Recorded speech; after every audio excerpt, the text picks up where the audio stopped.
Hello. Hello. Siapa tu? I cannot hear you. Ada tutup pintu ni. Ya, Datuk. Ayo.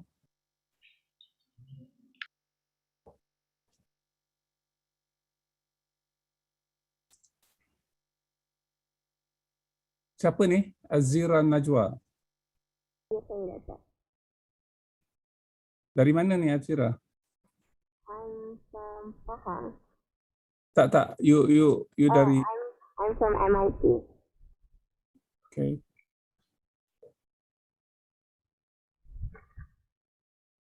Siapa organizer ni?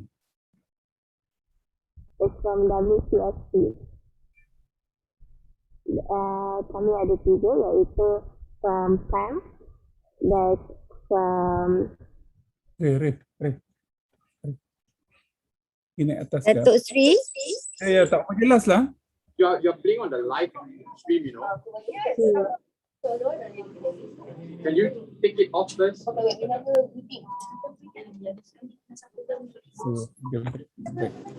Nanti saya To me. Atas meja. Back to me. Kecil ya, Bel. Ya, hello.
I cannot hear anyone.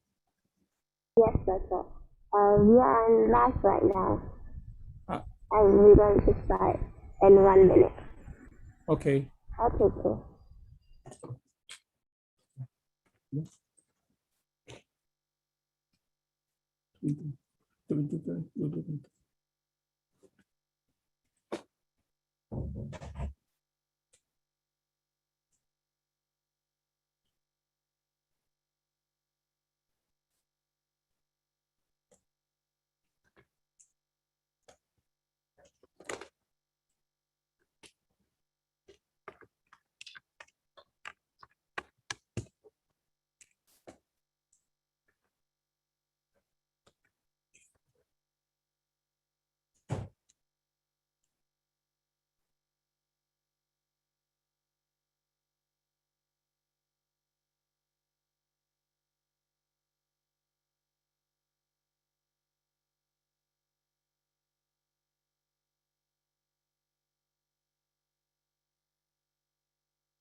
Ladies and gentlemen, welcome back to the second session of the 12th World Class Sustainable Cities International Conference.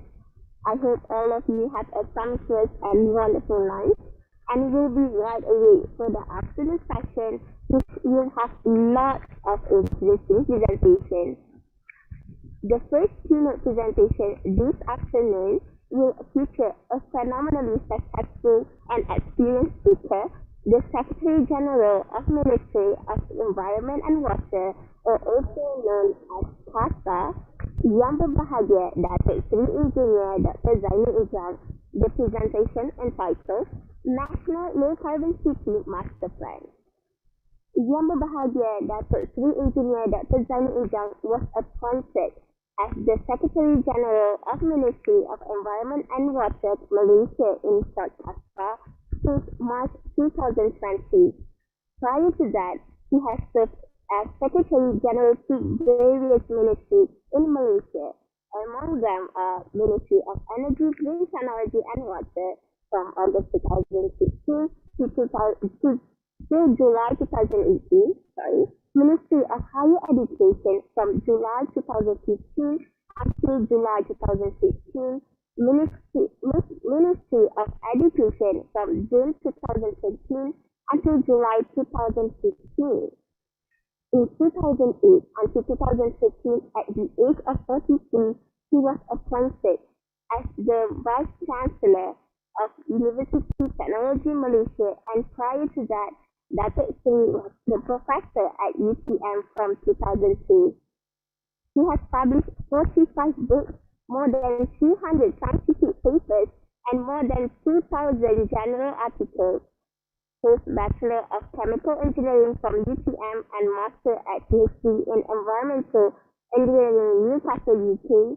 He also registered with various professional bodies and recognized as PhD, Professional Engineer Malaysia, Chartered Engineer UK, Chartered Scientist UK, Asian Chartered Professional Engineer, and many more. He is an expert in environmental sustainability, energy security, green technology, business sustainability, public engagement and participation, and transformation process. He has extensive networking with various foreign universities like Harvard, MIT, Columbia, Imperial College London, Oxford, Tokyo, Kyoto, London, and so many professional organizations. Please welcome Yang Berbahagia Datuk Seri Engineer Dr. Zairul Ijam to deliver the presentation.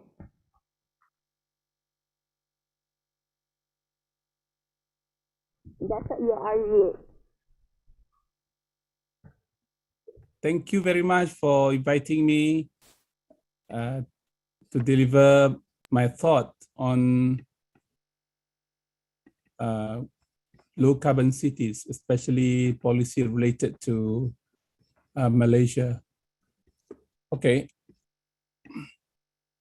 So I'm going to talk today mainly on the transition that makes Malaysia and many cities in Malaysia low carbon cities. As mentioned by Prime Minister just now, during the the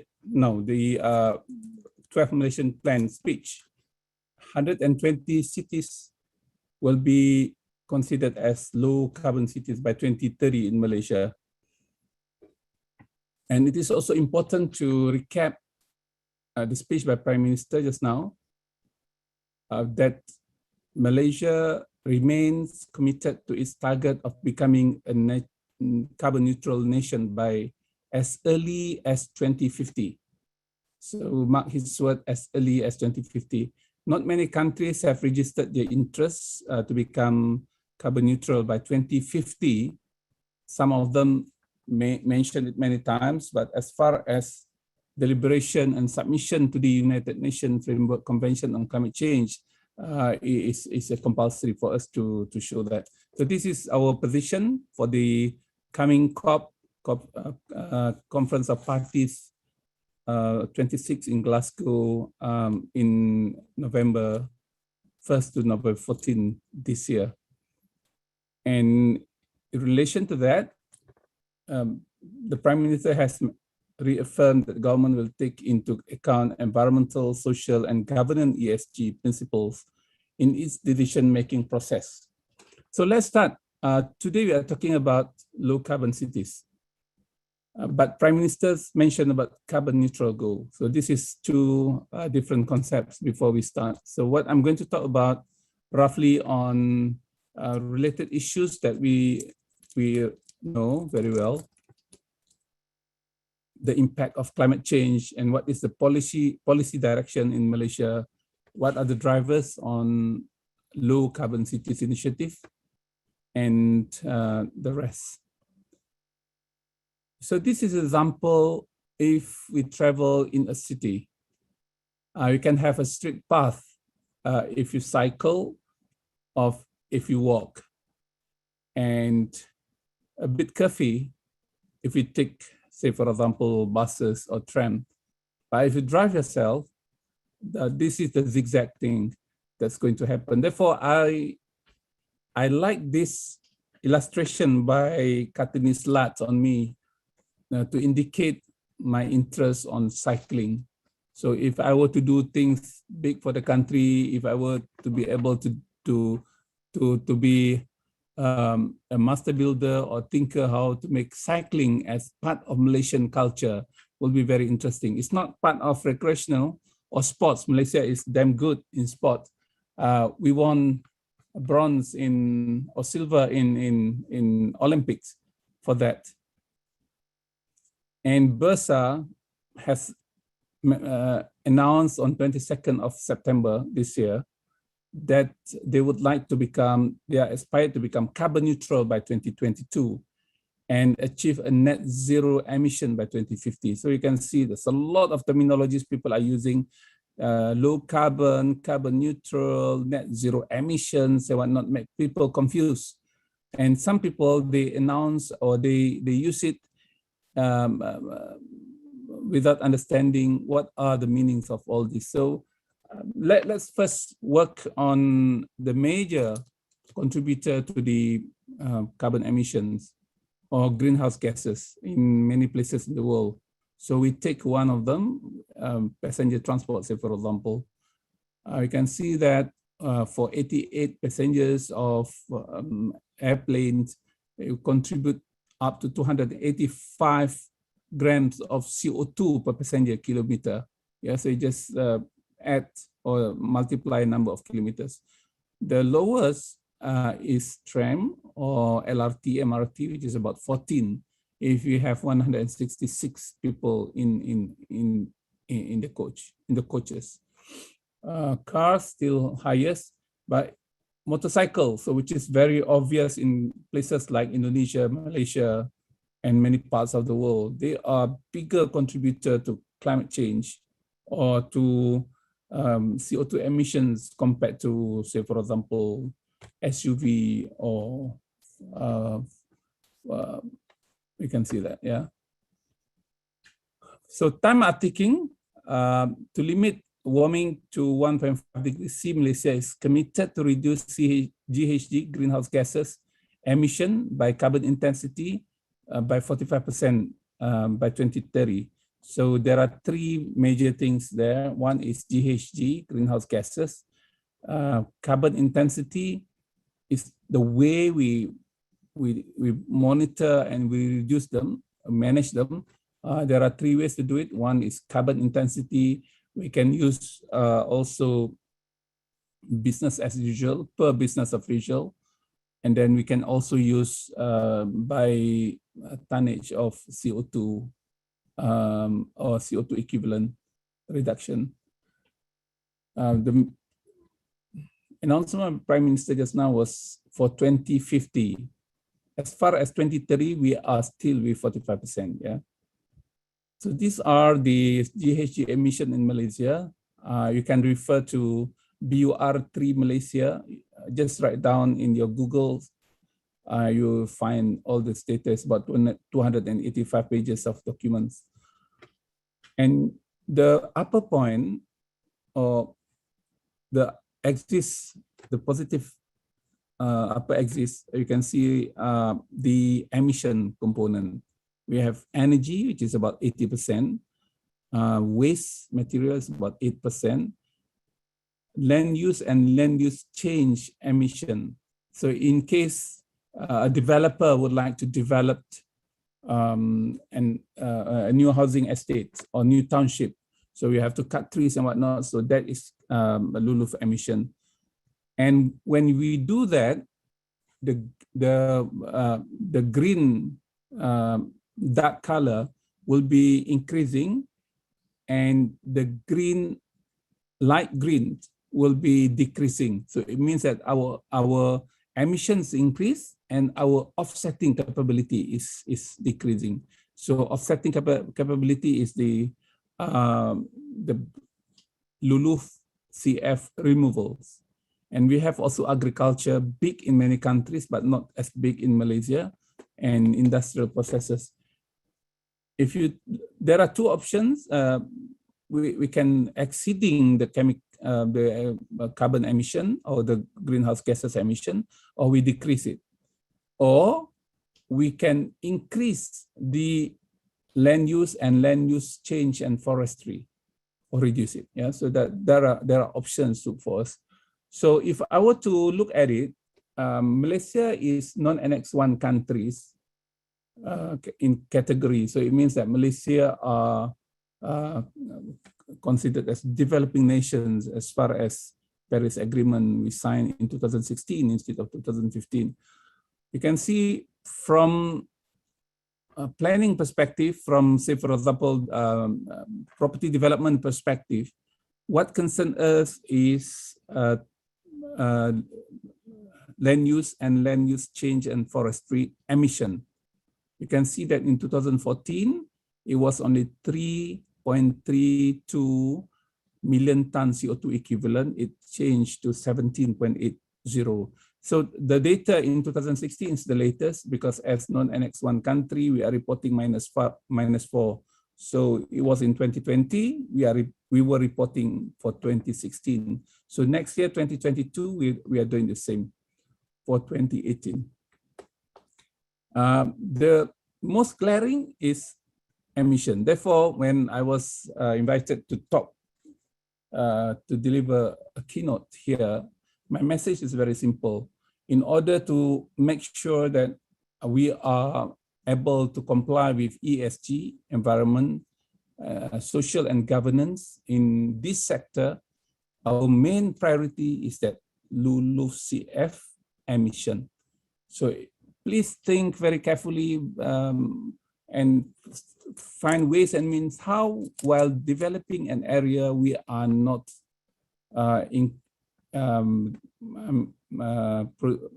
enhancing or producing gas emissions. Carbon, GHG emission. Yeah.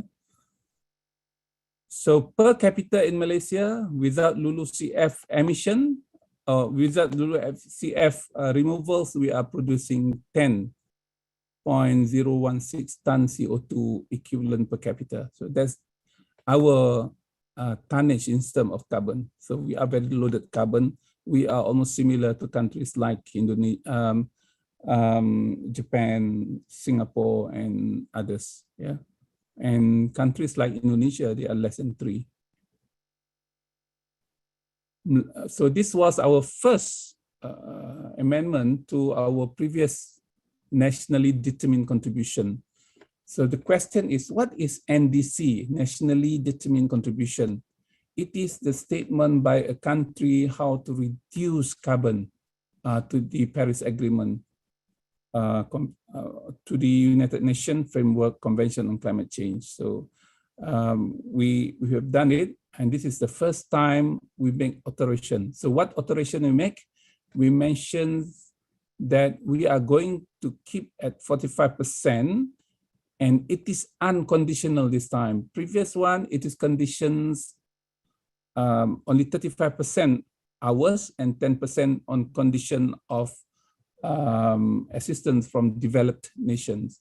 So as far as we are concerned, there are very little possibilities for developed nation to assist us in that sense.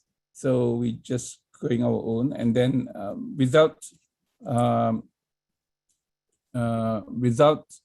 denying the possibility for us to get that. Yeah, so not necessarily we say no to you to develop the assistance from developed nation, but we just say that if you give, we take, otherwise we can do it ourselves. The target increased by 10%, from 35% became 45%. And the GHG coverage expanded from 3, carbon, methane, and nitrous oxide, to 7. So many people said to say that carbon intensity is misnomer, because we are not only referring to carbon. There are, okay, those who are not familiar with chemistry, when you say carbon, you must have C, carbon, carbon dioxide, methane, hydrofluorocarbons, perfluorocarbons. So this is all with C. Yeah, but for sulfur hexafluoride is without C, nitrogen trifluoride without C. Yeah, so overall we call them greenhouse gases. So terminology of greenhouse gases is better to indicate our commitment. But since people coming to on board, they didn't probably very familiar with that. They just say we want to reduce carbon. If you just want to reduce carbon, you just reduce CO2 or methane and hydrofluorocarbon. So let's see what is net zero is all about. The concept of balancing anthropogenic GHG emissions and removal. Anthropogenic means caused by human being, caused by human activities. At country level, the basic definition of net zero emissions, excluding international transfers of GHG mitigations, is GHG emission released to the atmosphere from sources within the country's territory in the target year do not exceed GHG removed from the atmosphere by sinks within the country's territory in the target year. So what is also important here is not only emission, but also target year. So that's very important. In some countries, however, they include international transfers of GHG mitigation in definition of the net zero emission. It means that, say, for example, a company from Malaysia, they also buy carbon emission from carbon offsetting from other countries, assuming our neighboring countries. So in that case, in our situation, we didn't calculate that. Yeah, within a given time period, a country might have net zero emission, net positive emission, or net negative emissions. There are many terminologies I'm going to talk about. So please refer to this one. Decarbonization not necessarily implying zero emission. Yeah, so that's very important. And decarbonization is primarily on energy production. So we use this, say, for example, for energy sector, production of electricity, then we use decarbonization words. But overall, we call net zero carbon emission. So that equivalent to carbon neutrality. Remember when Prime Minister mentioned about Malaysia would like to have neutral carbon? So it means that net zero carbon emissions. It's a net zero target refers to reaching net zero carbon emission by a selected date. So we have indicated that the earliest by 2050. Yeah. There are also better terminology, net zero GHG emission. This is perfect definition, but it's very mouthful. It's very difficult to explain. So most people, including our Prime Minister just now, use the words carbon neutrality. This means annual zero net anthropogenic human cost or influence CO2 emission by a certain date. By definition, carbon neutrality means every ton of anthropogenic CO2 emitted is compensated with an equivalent of CO2 removed via carbon sequestration, but this term has been used differently on occasion. Instead of aiming at zero net emissions, some countries seem to misinterpret carbon neutrality as stabilizing emission at a certain level.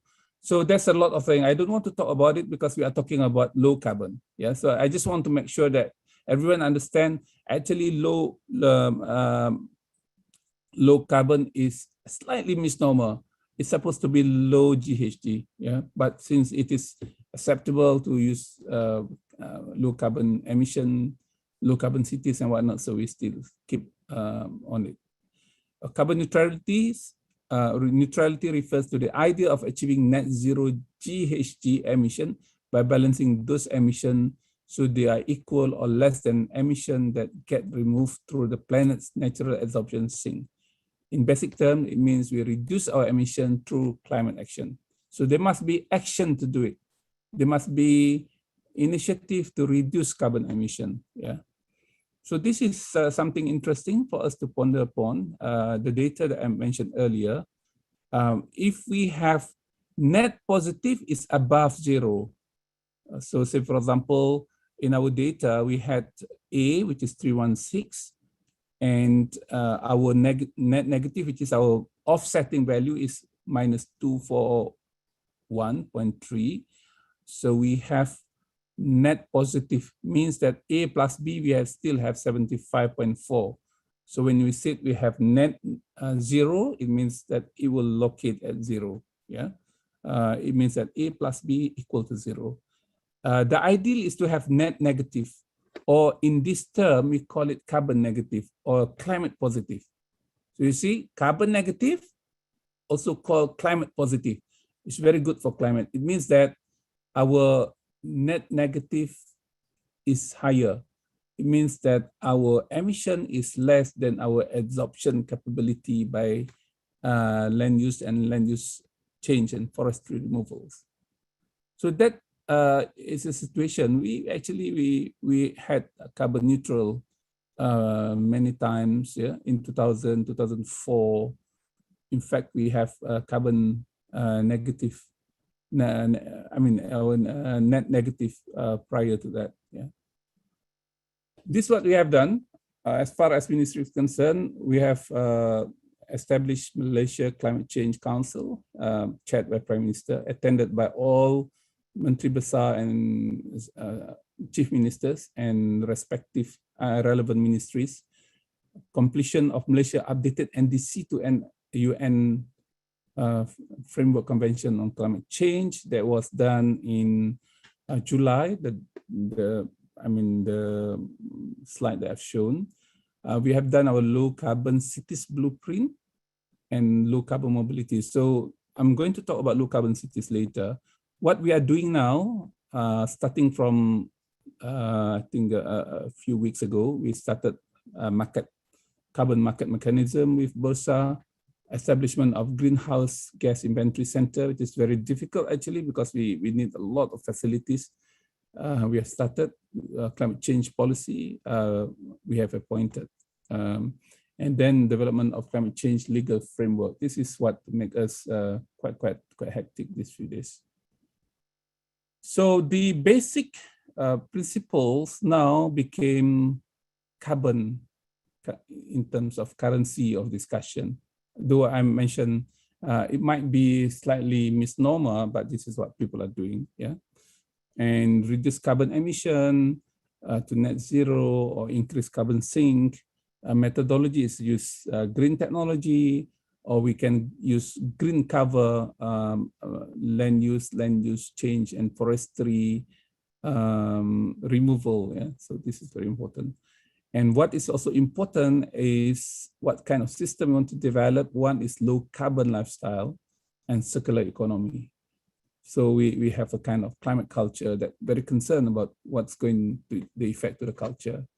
And we require a lot of assistance from climate financing. Therefore, we work with Bursa to expedite the process. This is you can see a lot of these are available on the net. You can just Google BOR, Biennial Update Report Malaysia, NDC, Nationally Determined Contribution. And this is what we are going to do next year, long-term low emission development strategy. For industry, for companies, for corporations, they don't have NDC, they have ESG. So that equals to NDC to a company. So as mentioned by Prime Minister in his speech just now. So why cities important? Because 80% of world population are living in cities. Yeah, they are responsible, or consume over 2/3 of global energy supplies. 80% of the world's GDP are in cities, responsible for 70% of GHG. And by 2050, more than 2/3 of the people will be urban dwellers. This is based on a study. So towards sustainable development, we are relying so much on green technology. Prime Minister mentioned just now that we are going to retire our coal power plant when it expired their contracts. I think by 2045, completely there will be no coal power plant in the country. Yeah. And in order to do that, we have to improve our energy sector, energy independence, and promote efficient utilization. On environment, we conserve and minimize the impact on the environment, enhance national economic development through the use of technology, and improve the quality of life for all. So this is include to include urban dwellers. So according to United Nations Habitat, world cities are responsible, as I mentioned earlier, but what is important, the solution cities are responsible for the majority of our harmful greenhouse gases, but they are also places where the greatest efficiency can be made. This makes it imperative that we understand the form and content of urbanization so that we can reduce our footprint.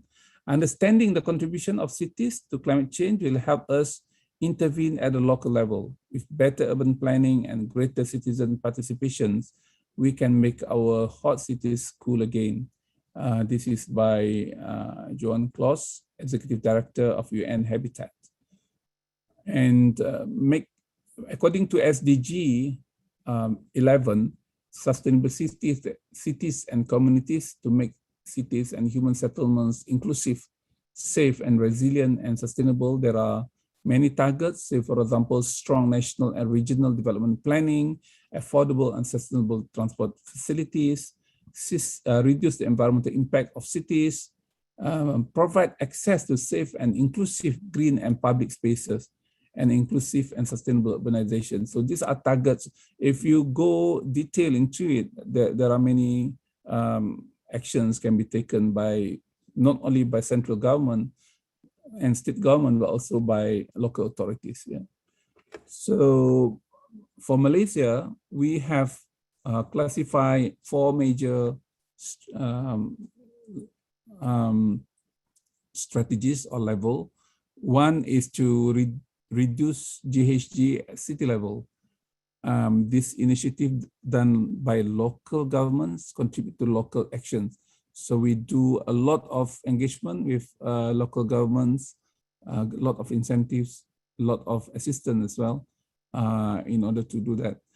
We would like to promote green growth using green technology, enhancing environmental sustainability through green growth, not only through energy sector, but also, say, for example, by changing the mode of public transport in the future, by changing the type of vehicles we are going to use in the near future. Yeah, that's very important. Government is expected to announce soon our commitments on enhancing non-internal combustion engines. Government must show our exemplary actions, so we have to do that. It's not me to announce it, but I hope that shortly government will announce it. Leverage on our rich biodiversity, maintain at least 50% of forests and tree covers in perpetuity in Malaysia. We have at the moment 55%, more than 55%, because forest is very important for carbon offsetting or sequestration. Quality of life to improve standard of living, ensure high quality of environment. When we have good environment, less cars on the street, less smoke, I believe that will help to increase the standard of living as well. So there are 4 drivers we would like to promote. One is zero waste to landfill. It means that a lot of circular economy activities taken place. This morning I had discussion on electronic waste. Zero electronic waste going to be, because we plan to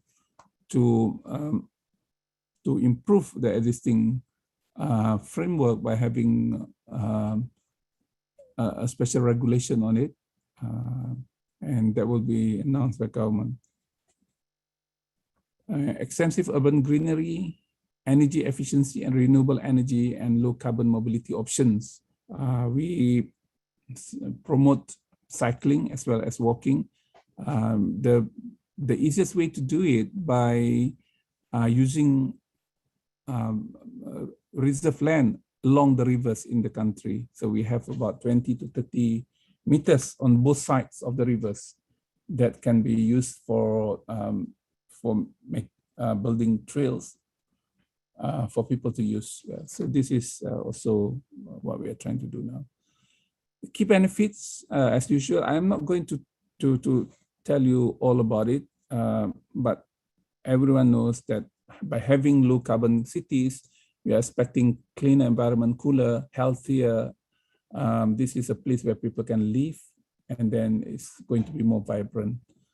And on top of that, this is a summary. This is my last slide, showing that low carbon cities framework in Malaysia. In particular, we have 4 elements for GHG reduction. We have 15 performance criteria and 41 sub-criteria. You can download Low Carbon Cities Framework Malaysia, so you can read. I'm very sure most of you are aware about this, and I'm happy to say, for example, to receive questions, if any. Yeah, thank you for your attention. Thank you very much for the informative and interesting presentation. It is now with great pleasure and honor to acknowledge the gracious presence of Yang Berbahagia Datuk Seri Town Planner Haji Mahadi bin Cengah, Mayor of Kuala Lumpur, to deliver his keynote address on Kuala Lumpur Carbon Neutral 2050. Datuk Seri Town Planner Haji Mahadi bin Cengah was appointed as the 13th Mayor of Kuala Lumpur on October 1st, 2020. Prior to his appointment, he was advisor for the planning to the previous Mayor of Kuala Lumpur. Datuk Sri has served as Executive Director of Kuala Lumpur City Hall from 2017 until 2019, managing the project management and planning. He has also been given the responsibility to lead Kampung Baru Development Corporation, a corporation under the Ministry of Federal Territories from 2015 to 2017 as the Chief Executive Officer. Prior to 2015, Datuk Sri was the Director of Urban Planning Department of Kuala Lumpur City Hall for 10 years from 2004 to 2014. He also a corporate member of Malaysian Institute of Planners, MIP, and registered town planner with the Board of Town Planners Malaysia. He received Bachelor's of Urban and Regional Planning from University of Technology Malaysia in 1983 and holds a master degree in Master of Science in the Urban Development of University of Strathclyde, Glasgow, United Kingdom in 1990. Please welcome Yang Berbahagia Datuk Seri Town Planner Haji Mahadi to deliver the presentation.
Datuk Sri, are you okay? I'm okay. Can I leave now? I can wait for another half an hour. Okay, thank you so much.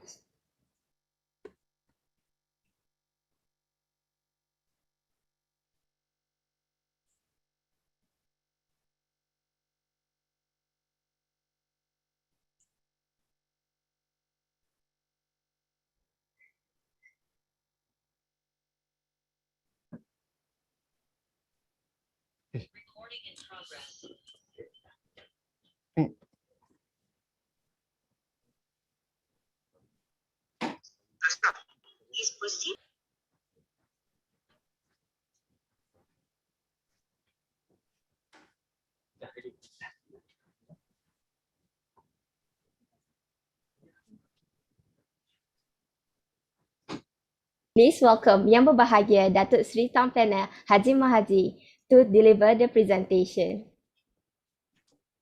Can I start? Yeah, you can. Can I start now, Azira? Yes, you can. Okay. Thank you, Puan Azira, for the kind introduction.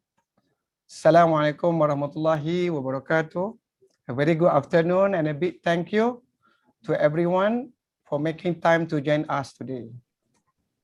Permit me to also extend my appreciation to the organizers of the 12th International Conference on World-Class Sustainable Cities 2021 for inviting me to share Kuala Lumpur's efforts towards becoming a carbon neutral city by 2050.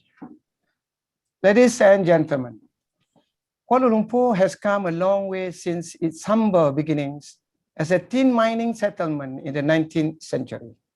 Since then, it has developed into an urban city with a growing population of 1.8 million, spread across 243 square kilometers. As the capital city of Malaysia and a signatory of the Paris Agreement on climate change, we are cognizant of the pressing demand to address environmental issues in the planning and management of our city. As such, and in line with our vision of developing Kuala Lumpur into a world-class, livable, sustainable, and resilient city for all, we have set a specific target for ourselves to become a carbon neutral city by 2050. On a daily basis, we work towards achieving this goal by implementing the learnings we have gained from the extensive studies and the focus group discussions we have conducted over the years. Our findings have culminated in the development of several master plans and blueprints, all of which are unified in their purpose of developing Kuala Lumpur into a carbon neutral city by 2050. Some of the notable plans which emphasize low carbon initiatives for Kuala Lumpur include Kuala Lumpur Low Carbon Society Blueprint 2030, Kuala Lumpur Smart City Master Plan 2030, and Kuala Lumpur Pedestrian and Cycling Master Plan 2030. Ladies and gentlemen, in pursuit of a carbon neutral Kuala Lumpur, we have ensured that our goals and plans are in step with current global sustainability movements. This includes incorporating and aligning our action plans with the 17 Sustainable Development Goals. I would like to share with you that Malaysia was ranked 65th in the Sustainable Development Report 2021. With the implementation of our action plans, it is my hope that Malaysia's ranking will improve in future reports. Beyond rankings, our action plans aim to address the consequences of climate change, which is now no stranger to Kuala Lumpur. The city has seen extraordinary rainfalls, rising temperatures, frequent occurrence of flash floods, and freak storms. Early this year, Kuala Lumpur has recorded 122 millimeters point of rainfall per hour. This doubled the normal amount of rainfall, which is only 60 millimeters per hour. Besides that, it was recorded that Kuala Lumpur has an increase of 1.64 degrees of Celsius over a 30-year period between December 1989 and October 2019. These outcomes are an undeniable reminder that carbon emission must be reduced in order to make Kuala Lumpur resilient to climate change. We have set a specific goal to create a balance between carbon emissions and carbon absorption via our Low Carbon Society Blueprint 2030 and Draft Structure Plan 2040. With these plans in place, we target to reduce more than 70% of carbon emission by 2030. Ladies and gentlemen, a comprehensive roadmap has been curated for Kuala Lumpur's journey towards becoming a carbon neutral city. The Low Carbon Society Blueprint 2030 outlines 10 main actions and 245 low carbon programs. These programs center on 5 core sectors, which are energy, waste, mobility, community, as well as green and open spaces. Ladies and gentlemen, the buy-in of the community and stakeholders is crucial for the successful implementation of these low-carbon programs. Visibility is key here. Nothing convinces people better than presenting actions and results. Bearing that in mind, we have taken the initiative to increase the installation of solar photovoltaic systems on Kuala Lumpur City Hall owned buildings and facilities. To further amplify our efforts, we are also collaborating with private companies to install solar PVs, and we are working on developing large-scale solar farming projects for Kuala Lumpur.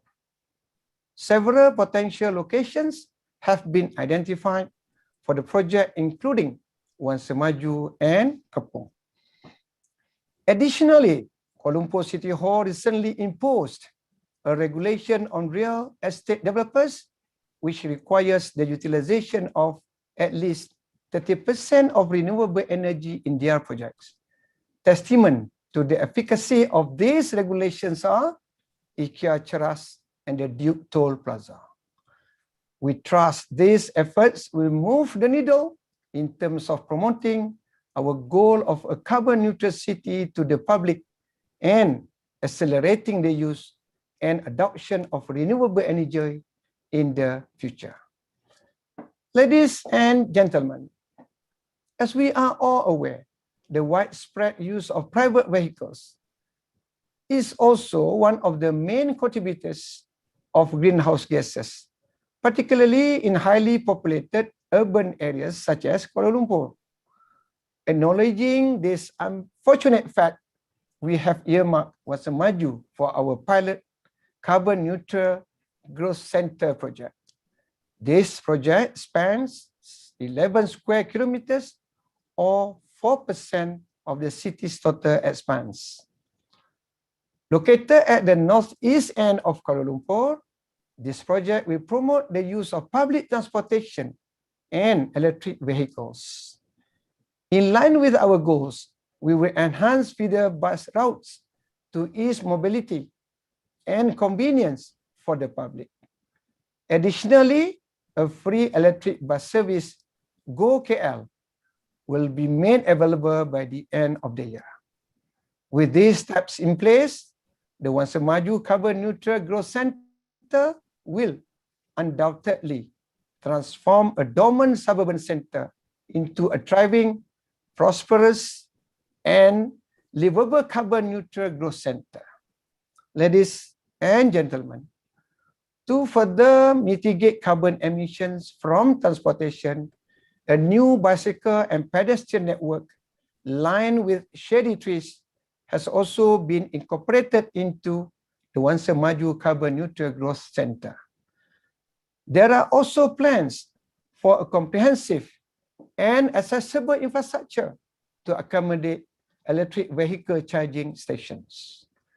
Presently, an additional 15 kilometers of a new green network is being constructed to link Wangsa Maju and residential areas such as Damansara Heights, Kenny Hills, and Bansal Hills to the Kuala Lumpur Central Business District. Other low-carbon programs under the Wangsa Maju Carbon Neutral Growth Center include developing new neighborhood parks, building a new solid waste recycling center, and imposing a rainwater harvesting system for new development projects. As the first eco-conscious township in Kuala Lumpur, Wangsa Maju will play a decisive role in our carbon neutral journey.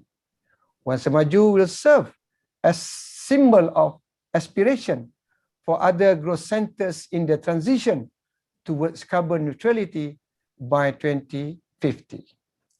Ladies and gentlemen, to provide all of you with a better visualization of our journey towards becoming a carbon neutral city, I would like to share with you our projected carbon reductions over a 10-year period. For this plan to be successful, obtaining accurate data is imperative. To that end, a city-wide greenhouse gas inventory development, capacity building, and facilitation program has been established to track and analyze all sources of greenhouse gas emissions in Kuala Lumpur. Utilizing the findings of this program, we hope to develop a comprehensive climate action plan based on concrete data, actual hotspots, individual emitters, as well as heat islands. Indeed, the involvement of the community and all stakeholders is vital in making Kuala Lumpur a carbon neutral city by 2050. To this end, findings from the greenhouse gas inventory report will be shared with all relevant parties to ensure that everyone is able to play their part in managing energy and water usages as well as waste generation. The greenhouse gas inventory report will be treated as an important baseline study that, with support from federal agencies, will enable us to guide industries in enhancing resource efficiency, creating a green circular economy, and further exploring new green growth. Ladies and gentlemen, Kuala Lumpur City Hall aims to lead by example. We have initiated several changes within our working environment to encourage a low-carbon lifestyle among our workforce. To promote the use of public transportation, we have provided employees who regularly commute to work utilizing public transportation with 3 My30 passes. We are also exploring the possibility of closing off parking spaces every Friday to encourage the use of public transportation, walking, or cycling to commute to work. Additionally, employees are also encouraged to dress lightly so as to avoid the need for air conditioning. I would like to once again emphasize that in order to achieve our vision of a carbon neutral city, collective efforts are a must. We placed emphasis on outreach programs to engage with different groups of stakeholders in implementing low-carbon programs. Partnership, inclusivity, and equality are crucial for successful implementation. In the past, Kuala Lumpur City Hall has cooperated with the Tokyo Metropolitan Government, University Technology Malaysia, Wansasari Residents Association, Sustainable Energy Development Authority Malaysia, and public schools, to name a few.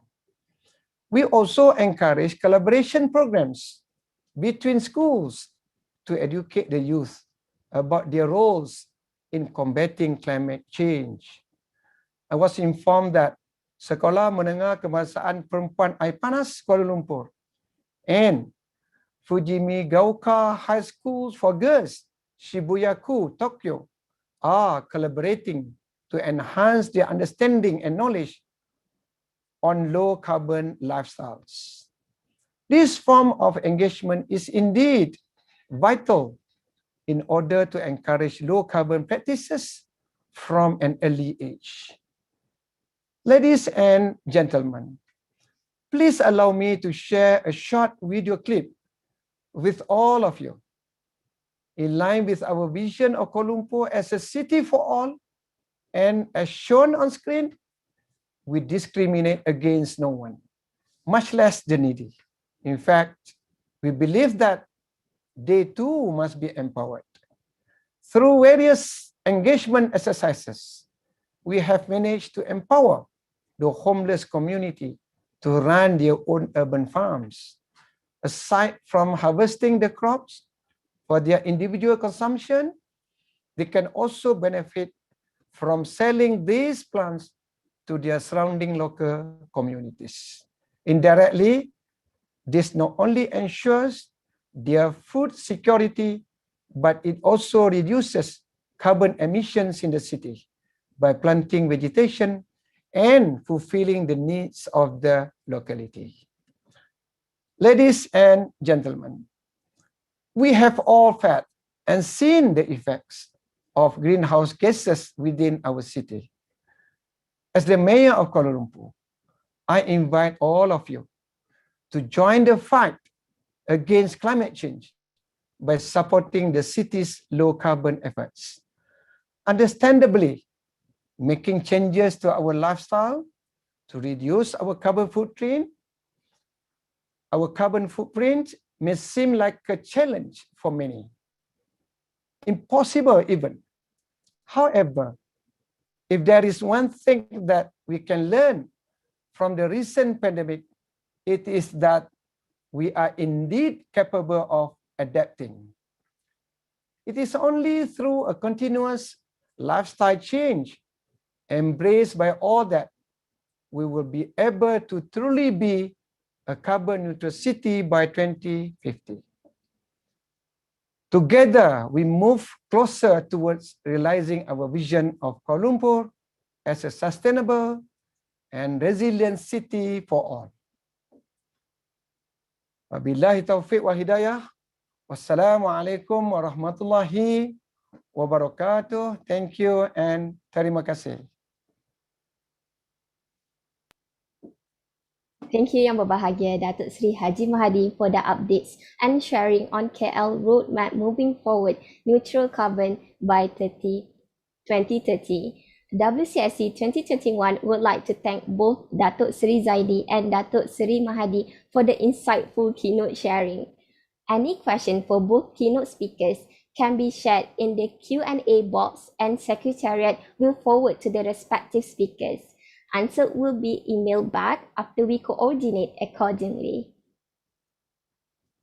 Now, moving on, let's get some insight into the first paper for this afternoon, representing the Cycling Embassy of Denmark and Guild Architect, Mr. Esben Neander Christensen, to present the second paper, entitled Sustainable Urban Mobility. Esben Neander Christensen is the director and team lead of Guild from Copenhagen, Denmark. He has worked with a broad range of public and private clients, focusing on urban strategy, mobility, large-scale urban design, and master planning. He is driven by a curiosity about understanding and fostering good and inviting places, districts, and cities. His work is also based on a pragmatic and idealistic approach, linking the Guild analytical toolbox to design at all scales with a strong focus on people.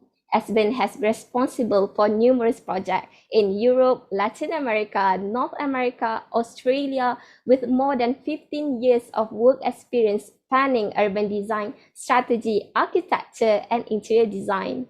Please welcome Mr. Esben Neander Christensen. Thank you so much. And I just wanted to add to the list that we're working a lot in Malaysia and Southeast Asia at the moment as well. So quite a few things ongoing. So let me just put this full screen. There we go. Thank you so much for having me. It's really interesting to be part of this event, especially in light of the last thing I mentioned, that we're doing a lot of work at the moment in the region of Kuala Lumpur in Malaysia. I wanted to talk a little bit about our approach to sustainable urban mobility and our approach to design in general, where we really like to put a holistic perspective on things. And that could either be a holistic perspective that talks about people first, but it could also be sometimes one that even talks about life first. So I'll explain a little bit what that actually means. So Selamat Tengah hi Maya. Hi is the Danish version. I'm sitting here in Copenhagen at the moment, and luckily I got in on the afternoon session for this because it's a very nice 9 a.m. here, so nice and easy.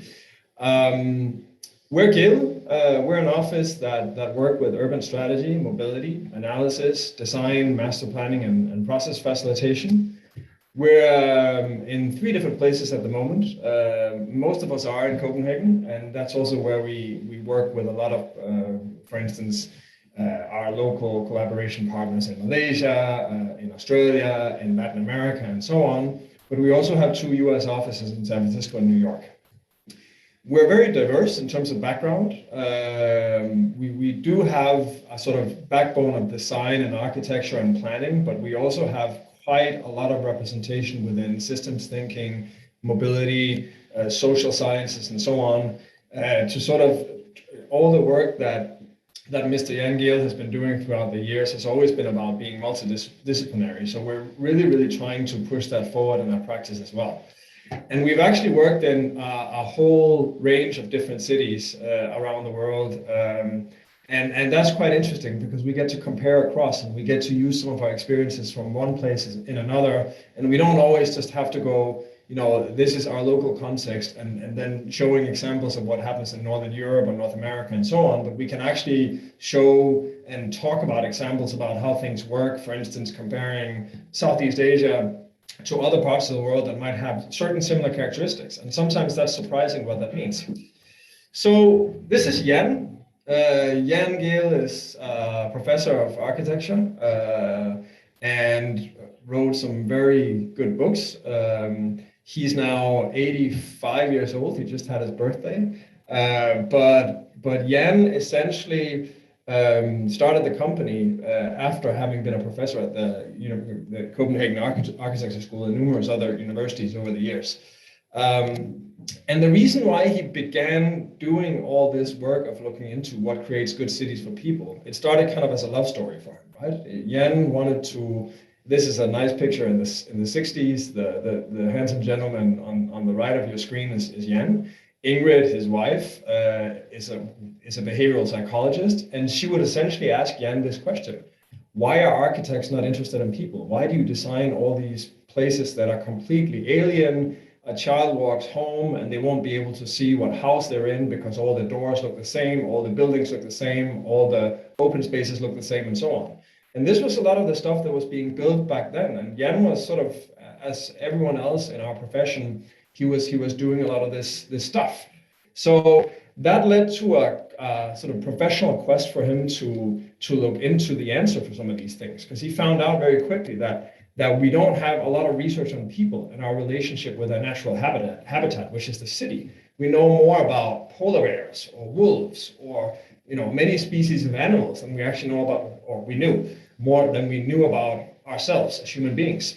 So a number of years passed by with a lot of really good books, academic research, and so on, but it all boils down to this pretty simple statement that we as human beings experience our environment at eye level using all of our senses. So we should also think of design and planning in that sense, and we should understand that the experience part is actually something that's the most important thing, because the subjective nature of being in an environment really means this is how we are. We are human beings, we are biological beings in the end. So this has led to an approach that we like to promote, which is about people first, but also about life first, increasingly, as we start to focus much more, or have been focusing much more on ecosystems and sustainability and so on.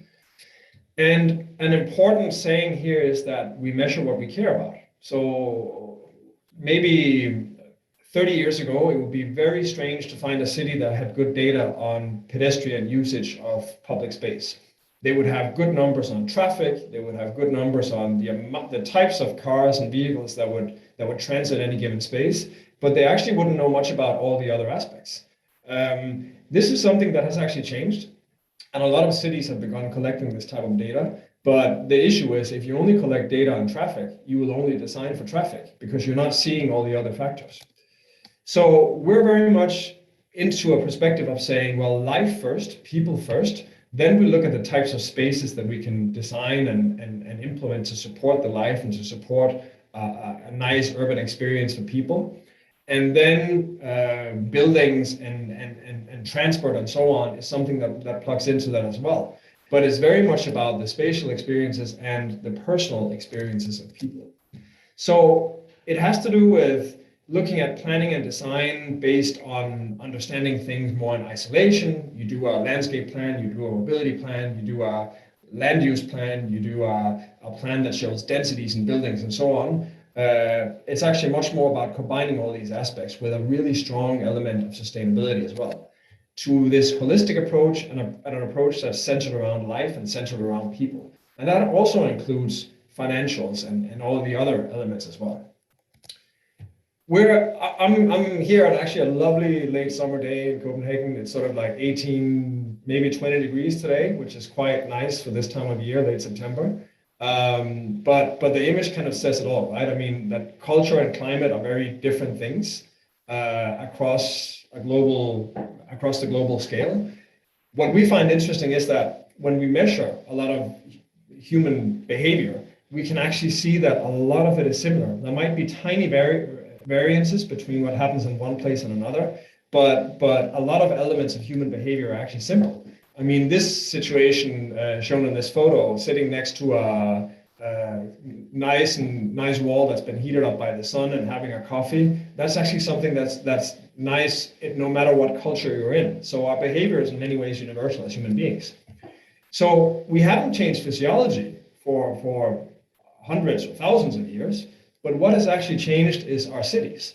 So this is a classic photo of sort of urban sprawl or expanse, but I mean, this is a condition that you can find in more or less controlled terms all around the world.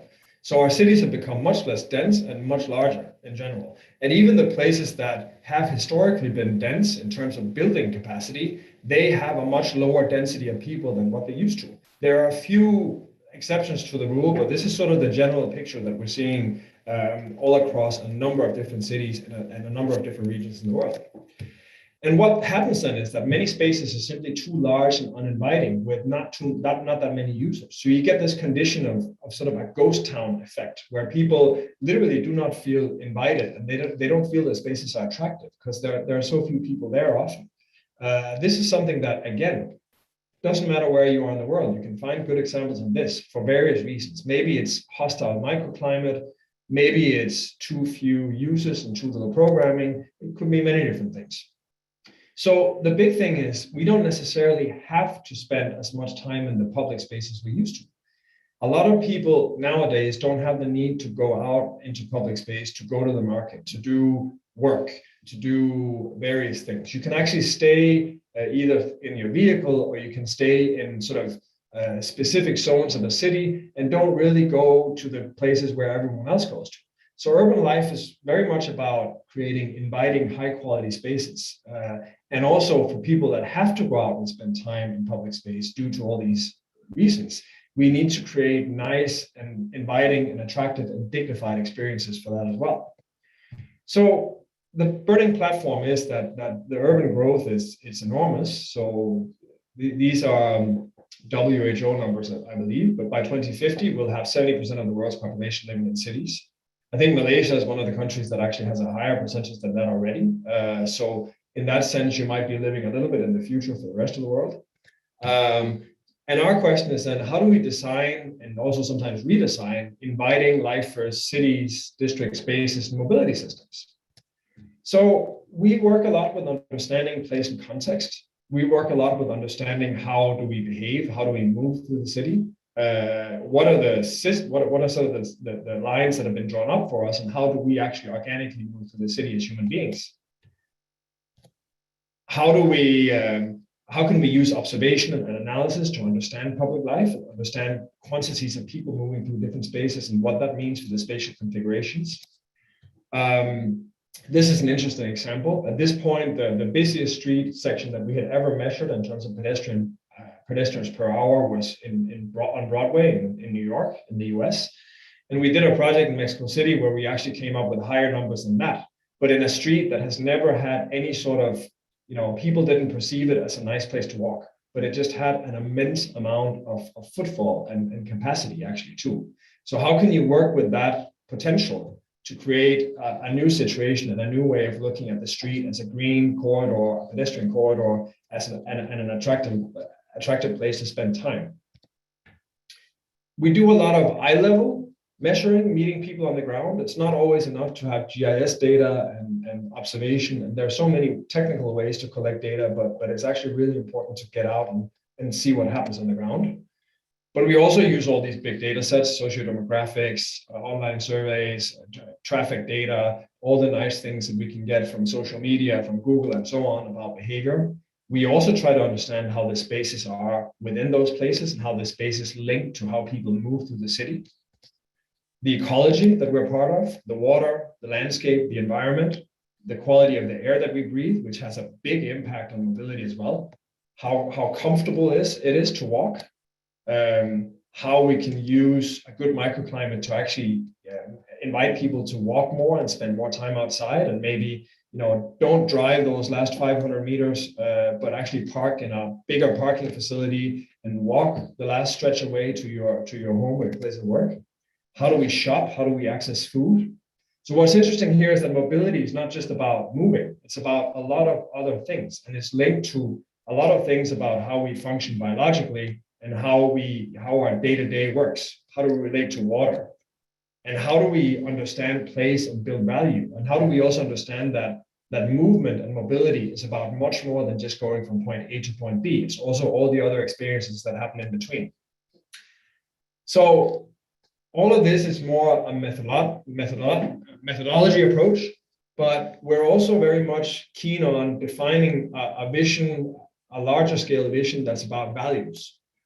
Because we know that it's really important for cities to have a strategic sort of North Star and have a way of understanding how all the different projects that a city or another planning entity goes through, that they should all lead somewhere in particular, and they should all be going in the same direction. And it's very easy to go down into sort of this tactical project-based approach where you're looking at one project in isolation and not looking at how it fits into the bigger picture.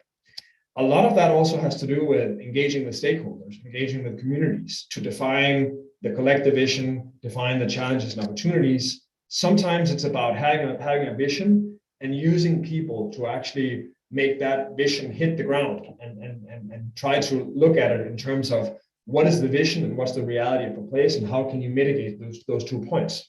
Sometimes it's about flexibility, and this is something that we're seeing a lot lately, that it's harder and harder to do long-term planning, but it's the question is, how do we even begin? So how could be different models of addressing the future based on an approach? How could that work? And really, this is all about ensuring that the potentials of a place in the widest sense of the word are realized and also expanded. And how can we do that with mobility as a driver as well? We're very much about human scale design action in multiple different levels. So I'll show you a few examples now of what mobility actually means, because we don't only work with mobility projects, we also work with master planning and design. We work with public space, public life data projects. We work with urban strategy and mobility, and also sometimes with purely process-driven projects. So for the space of mobility, for us, it's much more about a holistic approach, as mentioned. It's about there's more to transport than transport. There's more than movement from A to B. It can be a driver for city transformation. It can be strategically driven, but in the longer term, but also in the short-term projects, you can work with many different ways of trying out long-term visions in the short term. We should always focus on all user groups and understand the user groups that are, and not just make assumptions, because that's quite easy to do. And very often the data will prove that our assumptions are actually not necessarily correct in terms of who uses transit and so on, and how do they use them. We should focus on mobility for people and not necessarily vehicles as a starting point. And we should also use and develop the link between public spaces and mobility. You know, a city will typically be made up of something like 30% streets. So it's a really big resource in terms of having good spaces, good public spaces for people, if we think of the streets as public spaces as well.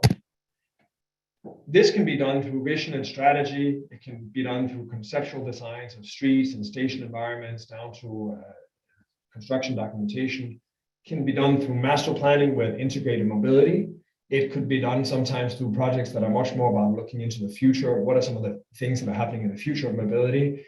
And it could be about looking at the split of different transit modes. How can we actually facilitate people using many different transit modes, and also integrating micromobility in a way that's not as problematic as we've actually seen in some cases, unfortunately.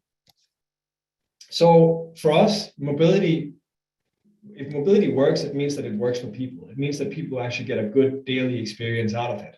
And it's often the little things. I mean, here is a little reclining element that you can actually stand next to on your bike when you're waiting at a red light. And that's a tiny little detail. It doesn't cost much, but it makes a very big difference in terms of experience. It makes it much nicer to actually be biking in that space.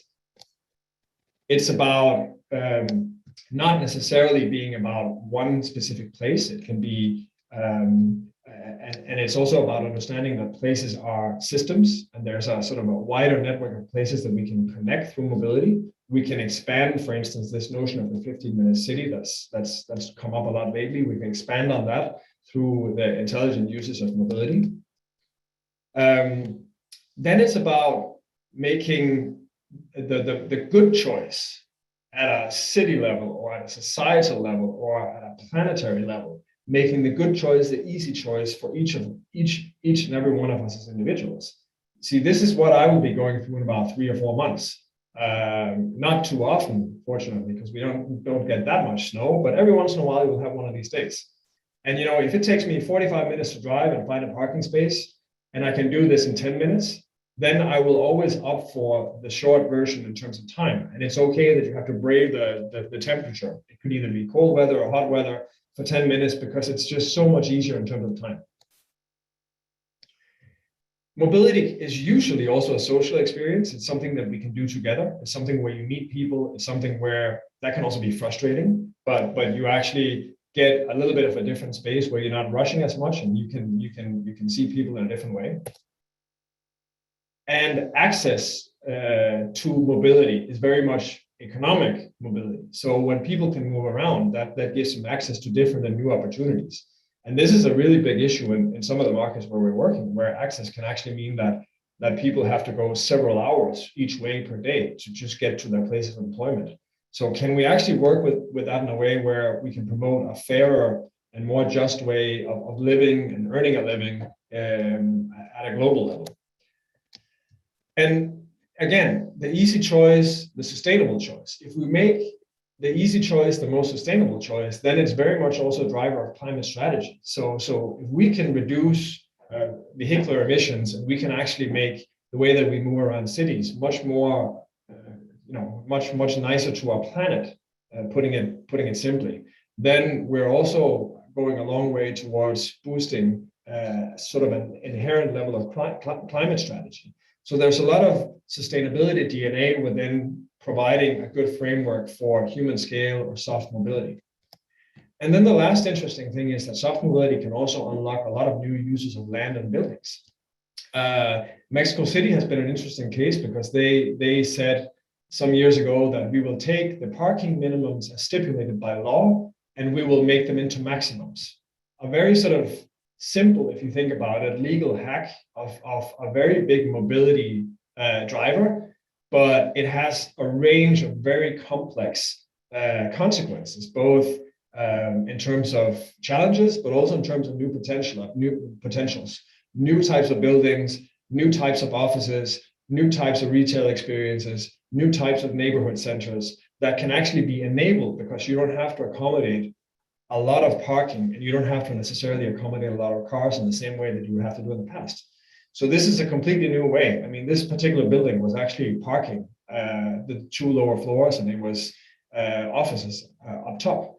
And now all of a sudden you can use the ground floors for something else, because with a new parking norm, you can obtain permits for something that just wasn't feasible and possible in the past. So an interesting example of how mobility can also change land use and change building functions. A few examples of projects where we work with this. This is an urban strategy and people first mobility strategy that we work with in a new town in Luxembourg called Kirchberg. Kirchberg is an EU city. It has a bunch of very large scale European Union offices and high rises and so on. And this was very much a part of a bigger project. So both having a public space network plan, a good framework, having a toolbox, having guidelines for how to deliver the plan, and having cases looking at strategies and tools for how this has been done in other places so that you can communicate and talk about it and understand what are some of the first steps to do and actually in order to actually implement this and start to make our first steps towards a more sustainable mobility future.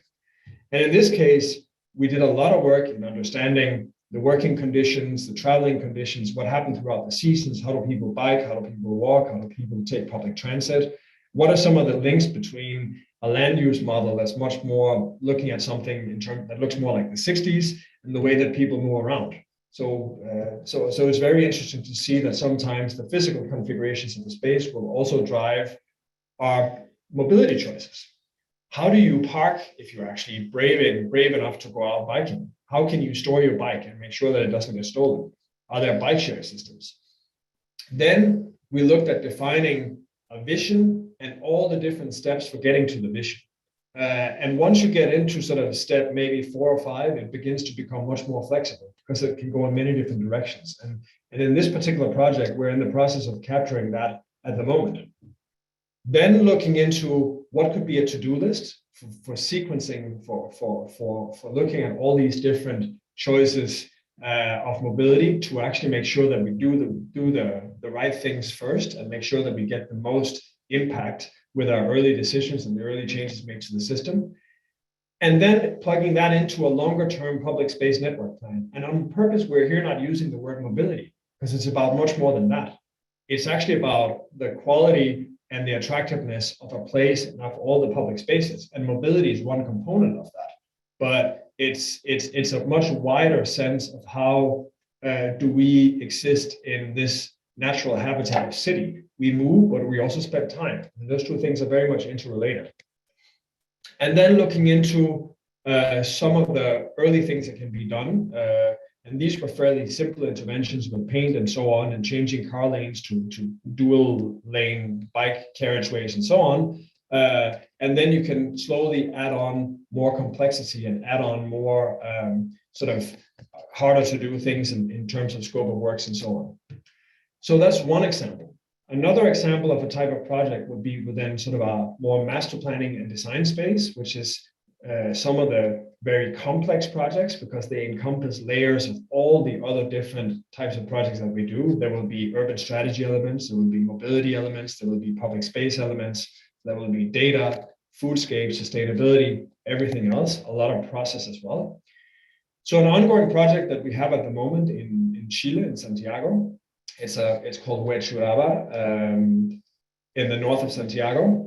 And it's actually right on the edge. So this is technically it's brownfield, but it's been planted over with soybean just to keep it keep an interim use. But it is technically ex-industrial land and it is fairly polluted. So there's also a cleanup effort that has to be made.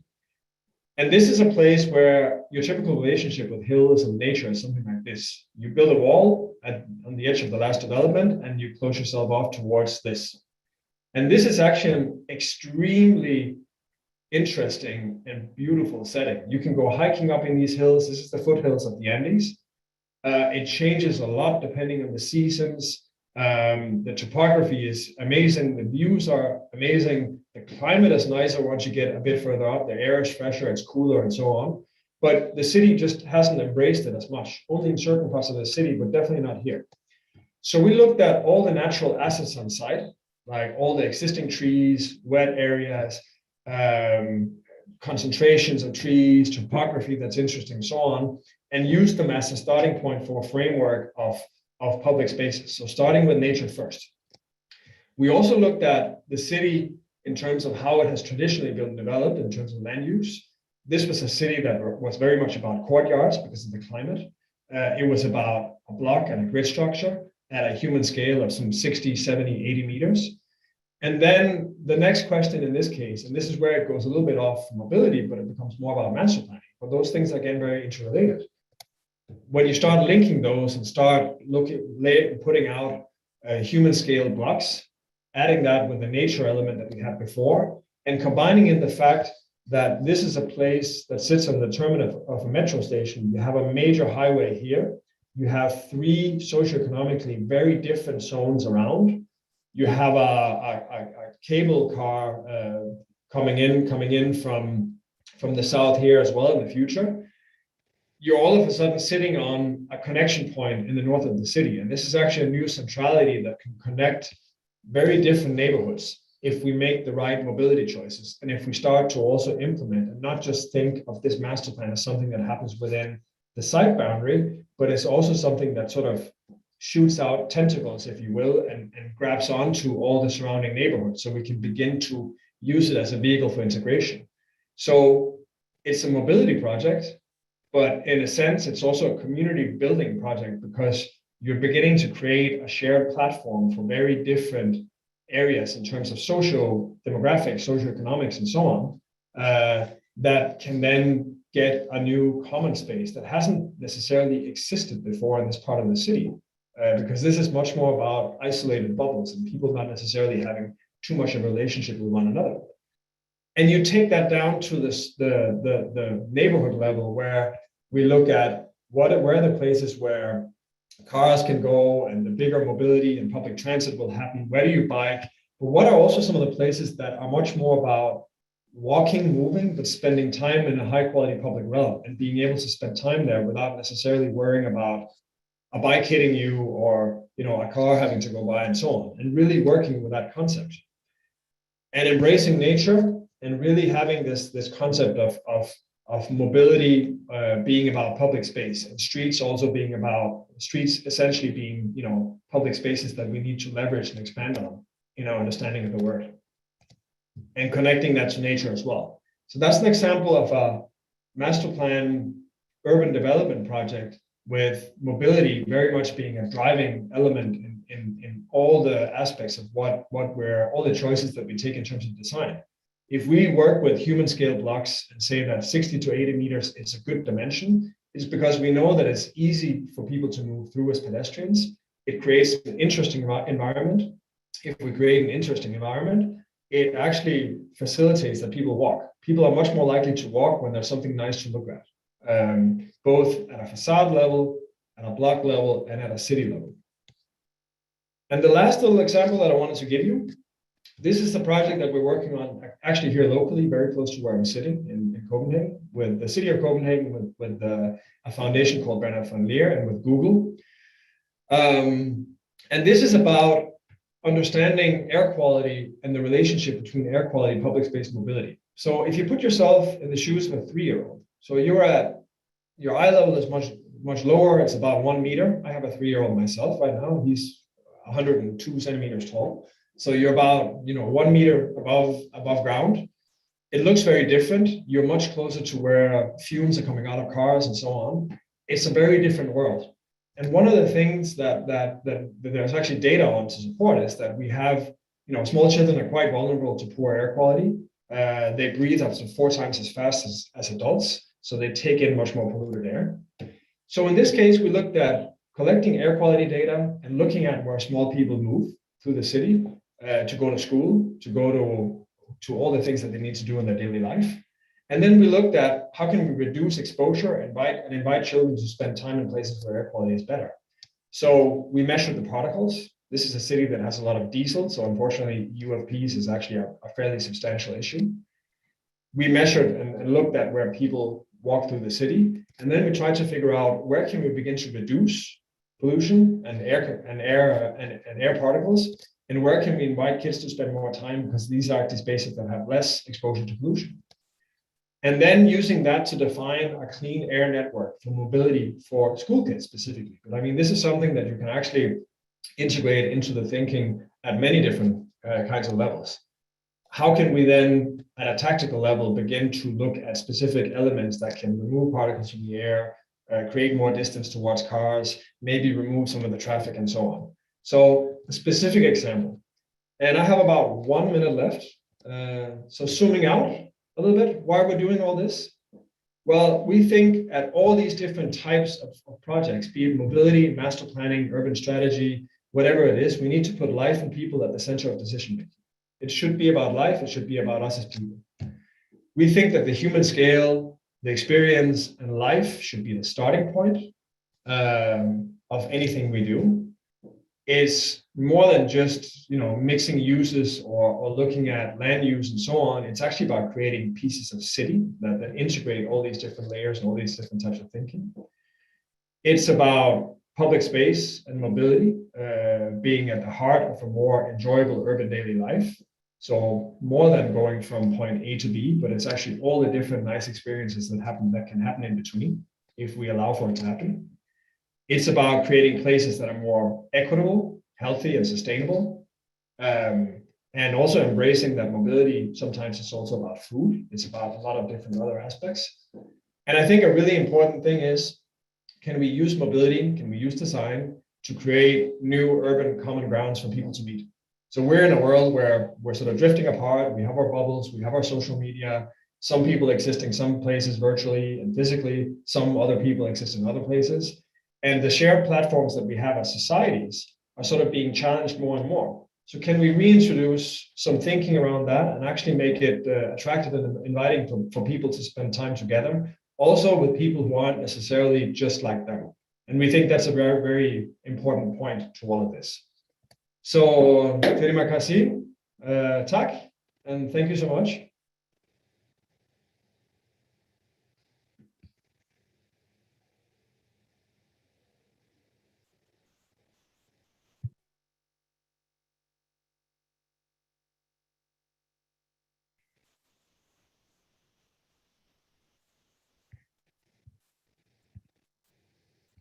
Thank you very much, Mr. Asbanian Christensen, for the informative and interesting presentation.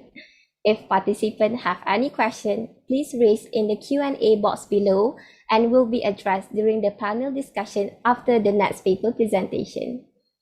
May I now invite the second speaker on paper entitled Share the Road Program by Ms. Carly Gilbert Patrick, representing the United Nations Environmental Programme, in short, UNEP.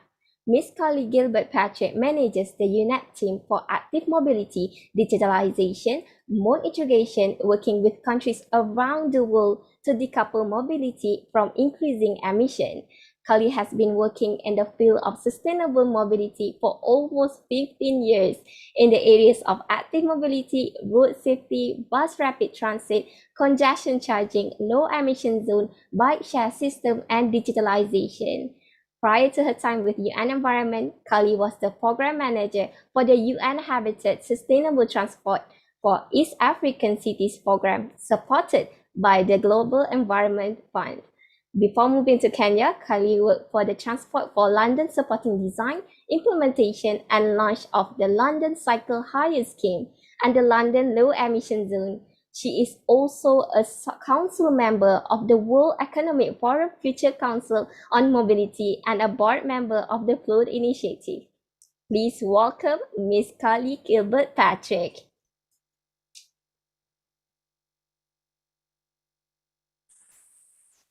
Hi, everyone. Good afternoon. Or good morning, depending on where you are. It's great to be here with you today. I hope, can you see my slides okay? I just want to check. Azira, are my slides showing okay? It is, but you have to like full screen. Let me see. Yeah, that's great. Is that okay? It's better. Okay, great. Alright. Okay, super. Thank you. I think the first thing I want to say is thanks to Esben for setting me up nicely. I think a lot of what he's presented and his thoughts will complement my own. As I was introduced, I'm working with UN Environment Programme, very focused on working with governments to prioritise the needs of pedestrians and cyclists around the world, as well as looking at digitalisation and mobility. So I'd really just like to share some thoughts with you on this topic of why sharing the road matters. And, you know, I always, whenever you see car adverts, we're kind of sold this dream of, you know, grabbing the keys, jumping in the most amazing flashy car, driving on a beautiful road with no traffic. For some reason, you're always the only person in a car. And of course, the reality is very, very different.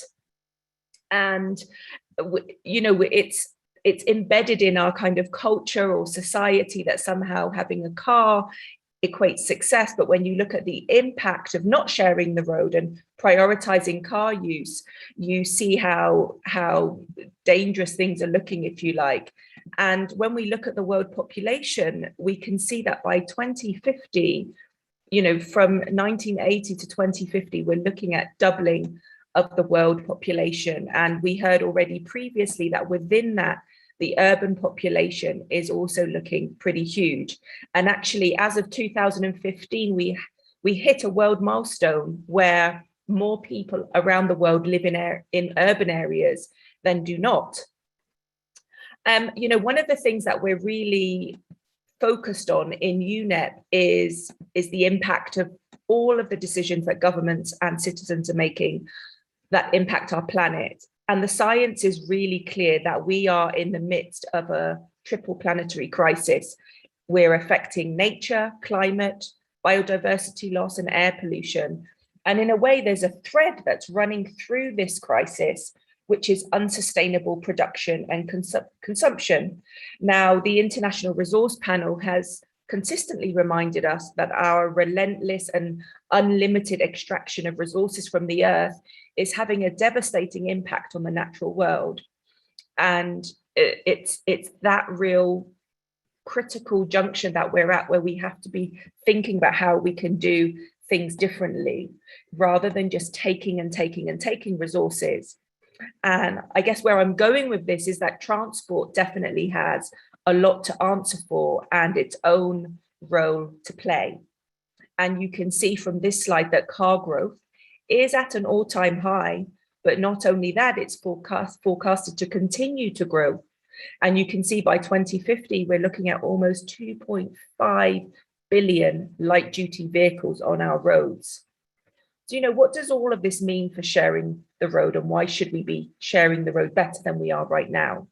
If we look a bit more closely at some of the transport stats, you can see this graph from the latest UNEP emissions gap report, which identifies transport as one of the 6 largest emitting sectors.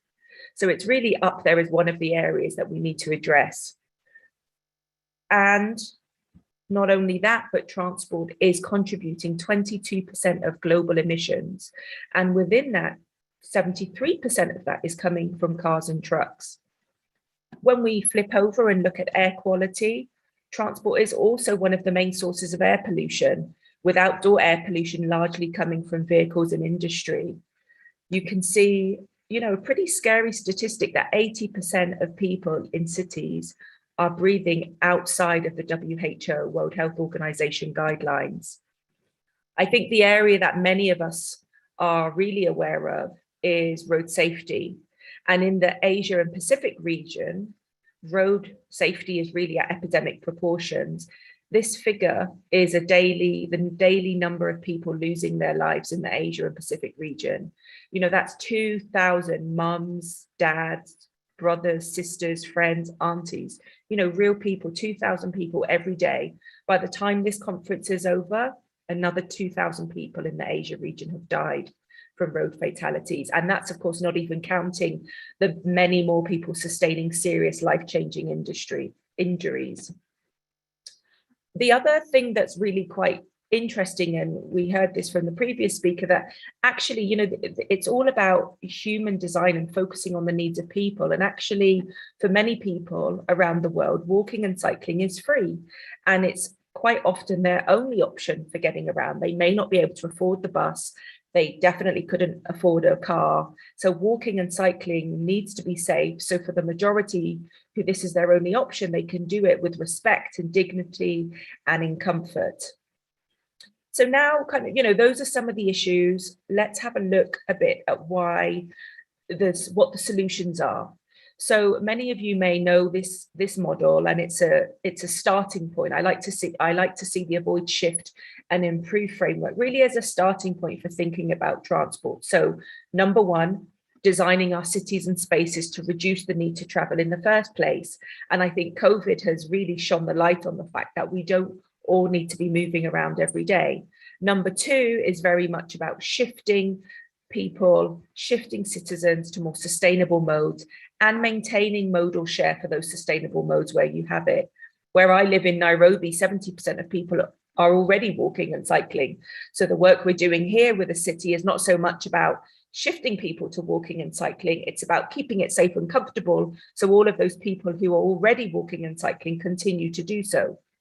And then improving, so where we are using vehicles, making sure we prioritize clean technology and increase efficiency. I think, you know, focusing in on walking and cycling active mobility as a near zero emission mode of transport, walking and cycling move 6 to 8 times more people per hour in the same space as a car. And it's looking at the least noise and air pollution, requiring no use of fossil fuels, and has health benefits. It's really what we call the kind of win-win of transport. And you can see from this image how little space walking and cycling takes up compared to cars. One of the areas that I think we often forget to talk about is also rural transport.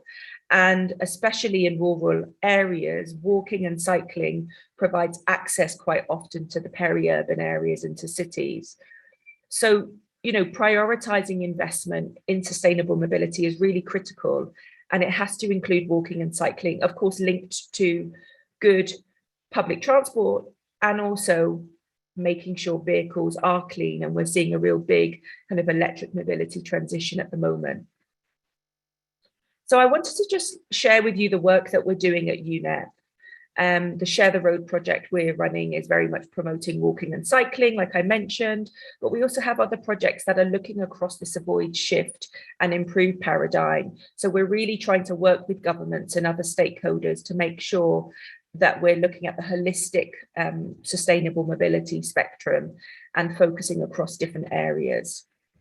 Because of course, when you look at the Sustainable Development Goals, mobility really has a contributing effort to many, many of the goals.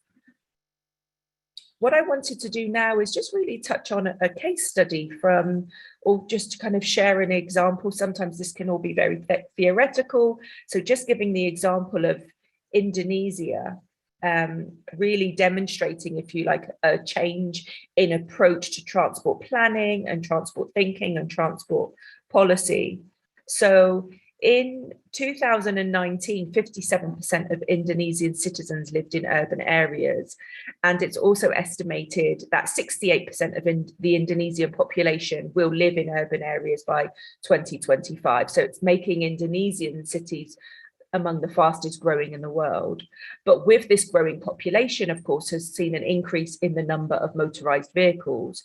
So you can see here from 1995 to 2014, the reported increase of cars and motorbikes with a really significant growth rate, which has led to pollution and traffic congestion and road fatalities. So all of those issues I talked about earlier. There's chronic congestion due to the growing number of vehicles in the country, and there are 125 million vehicles on Indonesian roads, according to the latest data, and that's an increase of 300% from the 30 million registered vehicles in 2004. So there's been this real kind of car-centric congestion. Let's design and build more roads for cars, more congestion, design and build more roads for cars. And like in many developing countries, this domination by private vehicles has made just crossing the street for pedestrians a life and death experience. So there's been a real lack, if you like, of spatial planning and a fragmented approach to designing and building sidewalks. There's been no real strategy to prioritize pedestrians, and I think it's an issue that many cities find themselves in. There's so much congestion, so they keep building more roads to help with that congestion. And I can safely say that so far there is no one city that has dealt with its congestion problems successfully by building more roads for cars. So to tackle this challenge in Indonesia, we at UNEP, along with the Institute for Transportation and Development Policy, worked with the Ministry of Public Works and Housing to really kind of set a new vision for how Indonesia wanted to design and plan its transport systems. And we worked with them to develop their national vision for non-motorized transport. The strategy aims to create a safe and comfortable and inclusive and comprehensive walking and cycling space. Now, sometimes, we get a lot of discussion about, do we need new policies? There are enough policies.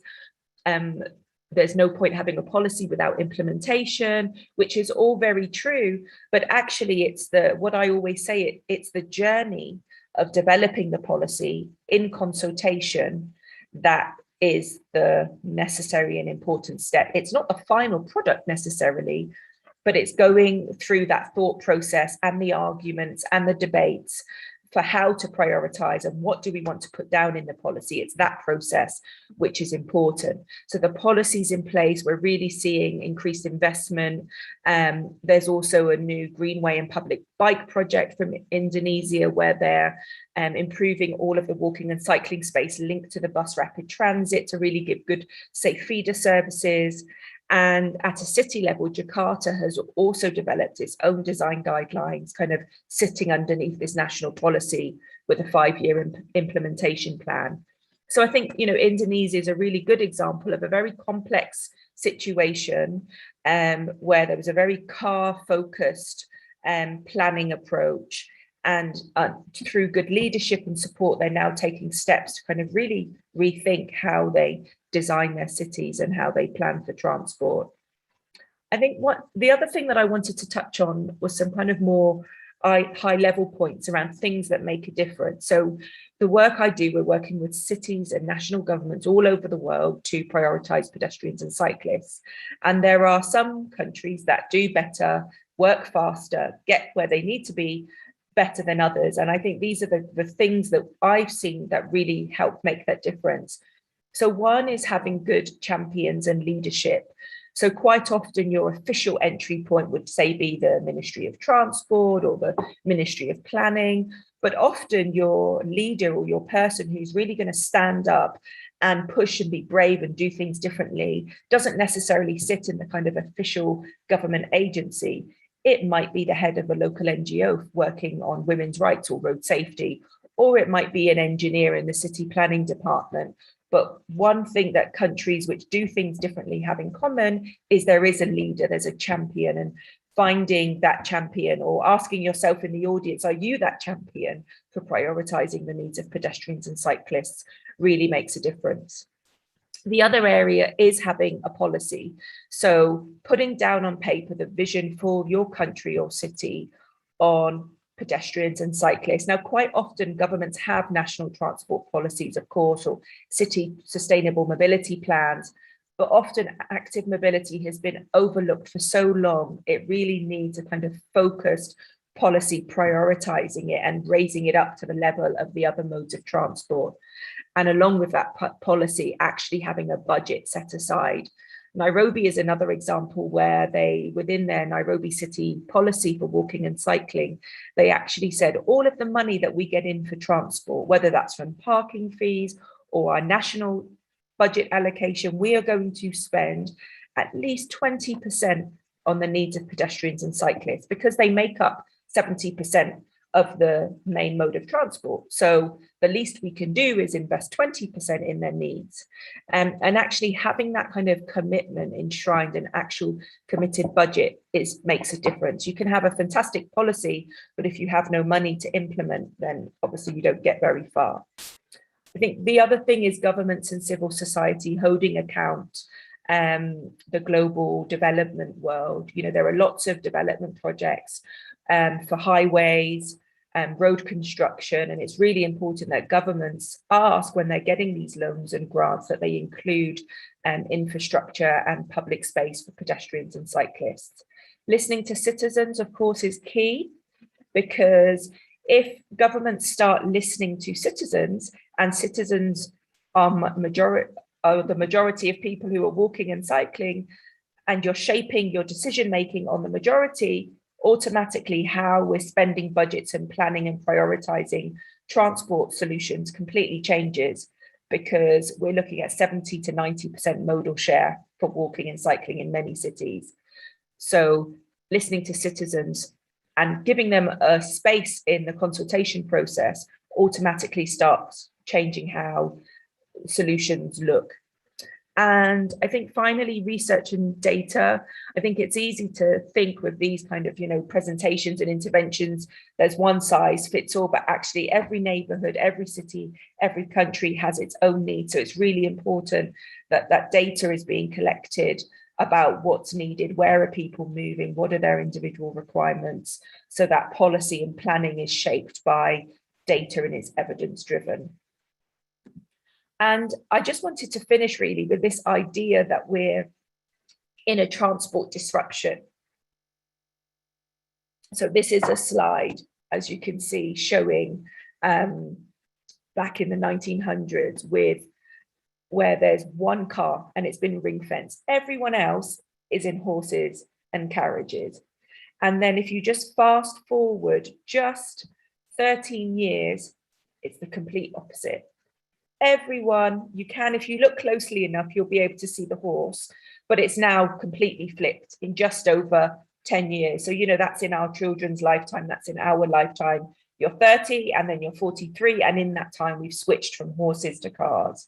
Now, I don't necessarily think that was a positive disruption, but I do think amidst this triple planetary crisis with road fatalities and air pollution and congestion and the lead up to COP26 and trying to deal with all of these climate emissions, that we may be at the cusp of a new transport, a new mobility disruption, but this time a positive one. You can get an electric car from a vending machine. You can have your parcels delivered by drone. COVID has shone a light on how important having an integrated, just transport system is. And we're seeing increased investment in public bike share schemes, cycling infrastructure, public space, pedestrian infrastructure. So I think we could be, I'm hopeful that we're on the cusp of the next transport disruption, but this time it's a positive one. And I hope if you're listening that you can come along and be part of that disruption. Thank you very much.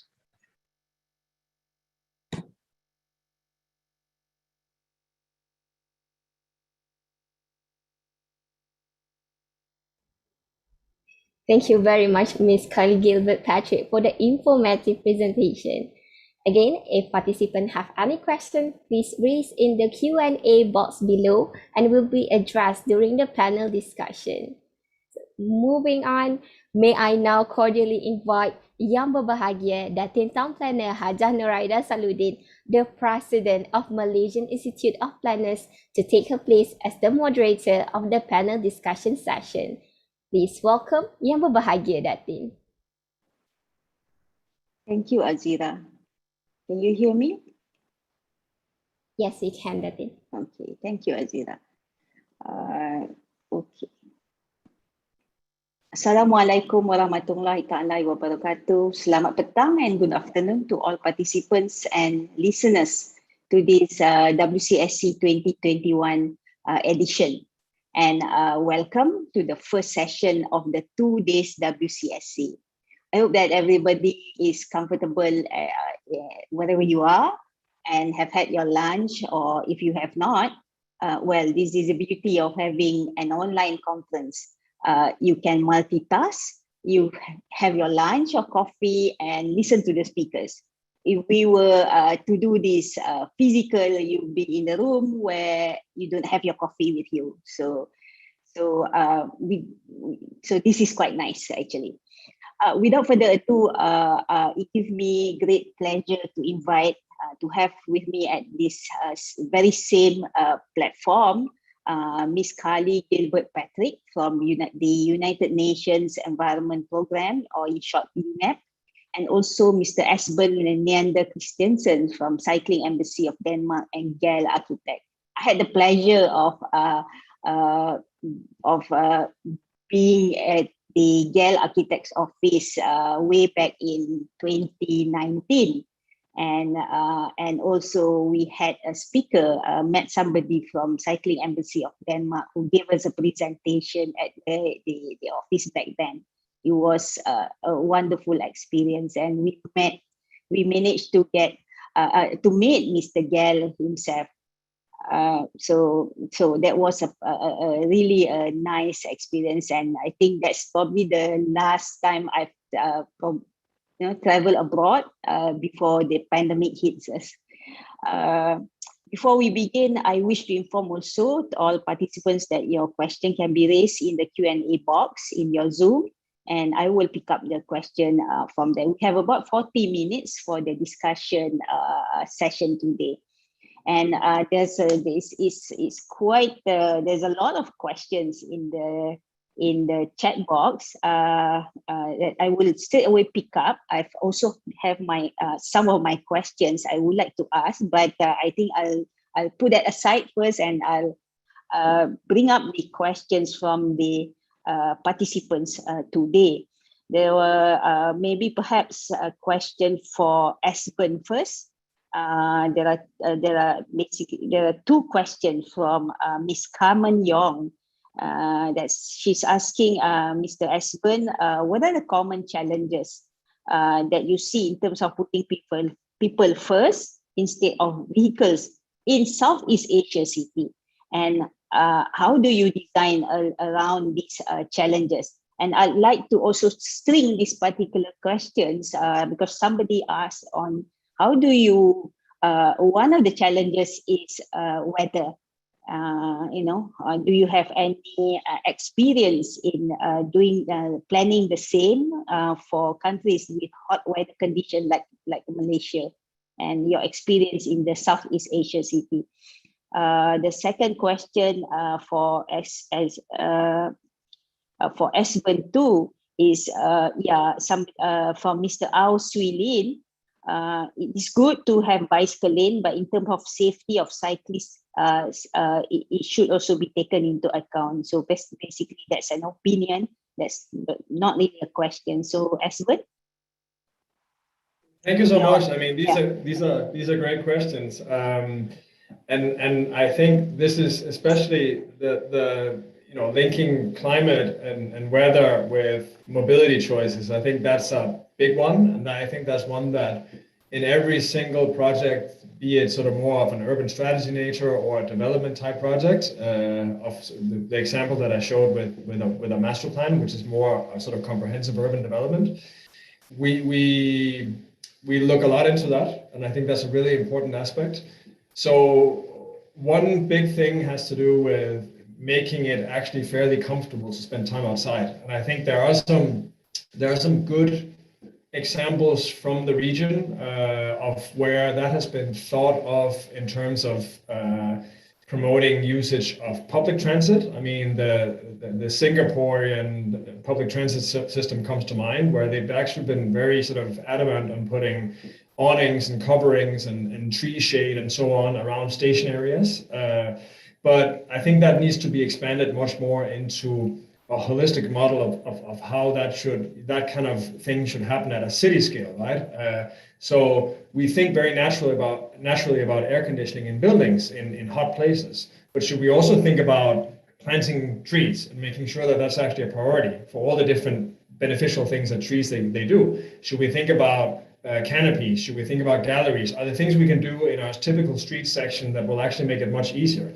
Because I think, if you can reduce an ambient temperature by 5 degrees or something like that in the space, and you don't have the same reflection of surfaces and everything else. And this is a big difference. I mean, you will have in a place where you might be able to fry an egg on the asphalt, if you put in a tree or something like that, the temperature will actually go down to the ambient air temperature. So those are very different conditions. If we allow that, people will be much more likely to, for instance, embrace solutions like district parking, that you don't necessarily need to park right next to where you live or in the building, but you could actually begin to centralize a little bit more. I'm not saying that's the perfect model, but that's definitely one step of the way towards a more sustainable mobility solution. And that can also plug in with many different things, with EV charging stations and other mobility stations and so on. So that's just one step along the way. It's also transit, right? I mean, you take a train, you take a bus, but then if the last 2 kilometers that you have to move through the city, or the last kilometer or whatever it is, it's warm, it's hostile, you don't have a good sidewalk, the conditions for crossing roads and so on, getting out of the station. If all of that doesn't work, then all of a sudden the major investment that a city or a state or a region or a private developer might make in high-grade transit, it kind of falls through. You know, you need all these little supporting elements to actually make the larger part of the transit system work well. So I think that's a big thing, that we need to think of it in terms of experience again. We need to think, how can we come up with small solutions to actually solving all of these things that prevent people from biking, that prevent people from taking public transit, that prevents people from walking. In Malaysia, we hear a lot about safety, for instance, that the perception of safety when you're walking can be quite challenged in some places. And that also has to do with the conditions for walking, because if you have a sidewalk that's dominated by parking and you might have to walk on the outside of parked cars sometimes, you know, you're exposed to certain things. It might be a motor passing by or something like that. So again, thinking a little bit about the street section and making sure that we allocate the right amount of meters almost to each use of that section. So if there's so many people walking, we should actually promote that. We should make sure that they have good conditions for that. The same for biking and so on and so on. So it's a holistic approach again. There's not one specific answer to it. I think there's a lot of different factors, but again, look at it from a human experience point of view first. That gets us a long way. And then we had another question about, so it was heat, microclimate, climate, mobility choices, and the last thing was safety of biking, but that was more a statement, I think, right? Because of course I completely agree with that. Basically, sometimes when I give presentation and about bicycling or walking, and in Malaysia, people will ask me, "Yeah, it's hot here," and sometimes we show photos of people cycling in Denmark, and say people will say to me, they can cycle because the weather is nicer. It's nothing like Malaysia. But well, you know, maybe right now, but you know, I assure you that in 3 months it won't be very nice to cycle. I mean, when you're in 3 degrees, December rain, wind in your face, like it feels like you're going uphill when you're going downhill because the wind is so strong here. You know, it's not necessarily nice. But I will give you that point that heat stress is of course an important condition, right? And I think a big element is thinking systemically about it in terms of, can we make it easy, and can we make it, maybe, you know, you will be exposed to a certain amount of heat, but if you can save a lot of time from parking, from sitting in traffic, then that might be worth it on its own. Yeah. And I think that's the rationale that a lot of people are making. I was just a few weeks ago on my first post-pandemic trip, and it feels amazing to say it, but I was in Colombia, in Barranquilla in the north, which is Caribbean, 30-something degrees, very humid, a hilly city. And it's interesting because they're actually working with the same parameter, that they can make people save a lot of time by biking and walking. So again, if you can do it in 10 or 12 minutes, what will take you 45 minutes in a car, people are actually willing to expose themselves to a bit of heat. So it's about making the good choice also the easy choice for people, which is easier said than done, of course, but yeah. Yeah. So so I wanna there's this question. I think let's ask this question to Kali, because Kali, you said that there are four areas or four fundamentals in giving priority for walking, pedestrian, and so shifting the mobility mode. One is you said champions and leaders and policies and budget, listening to the citizen and research and data. And budget has always been the biggest stumbling block in anywhere in the world.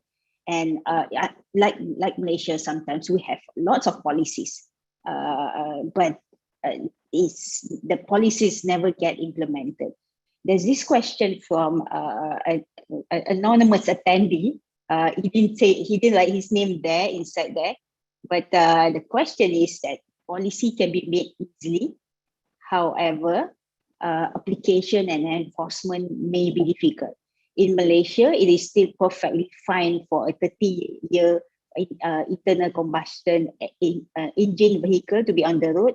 Is there any plan to impose a vehicle age limit?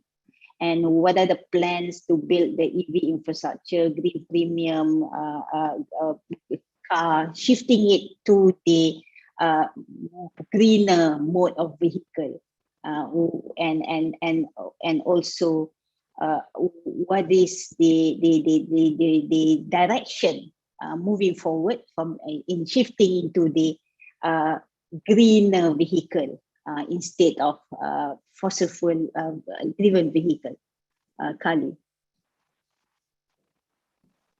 Thanks. Yeah, I think that's a few, maybe a few different questions in one. So I'll see what I can pick out. I think you're right. That there's often this discussion that, you know, a lot of pushback we get is we just don't have the budget to invest in walking and cycling infrastructure. And I always say yes, you do, because you're spending billions of dollars building roads and highways and flyovers. So quite often the question is not actually whether the budget is there or not, because when you look at national budget spend on transport all over the world, in Asia, in Africa, in Latin America, in Europe, America, that transport normally takes up a huge percentage of transport spend, but it's what it's being spent on. So the debate is not really about whether the money's there or not. It's whether governments are prioritizing the spend on the people who need it the most, and often they're not.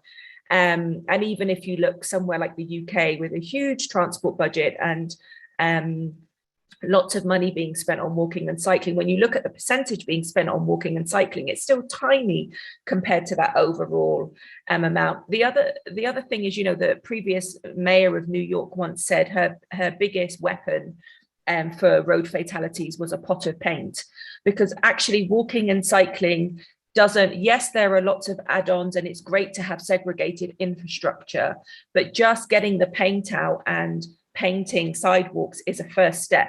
And it doesn't cost a lot. It definitely costs nowhere near as much as investing in bus rapid transit and light rail. The other thing about budget is that walking and cycling is completely directly linked to public transport.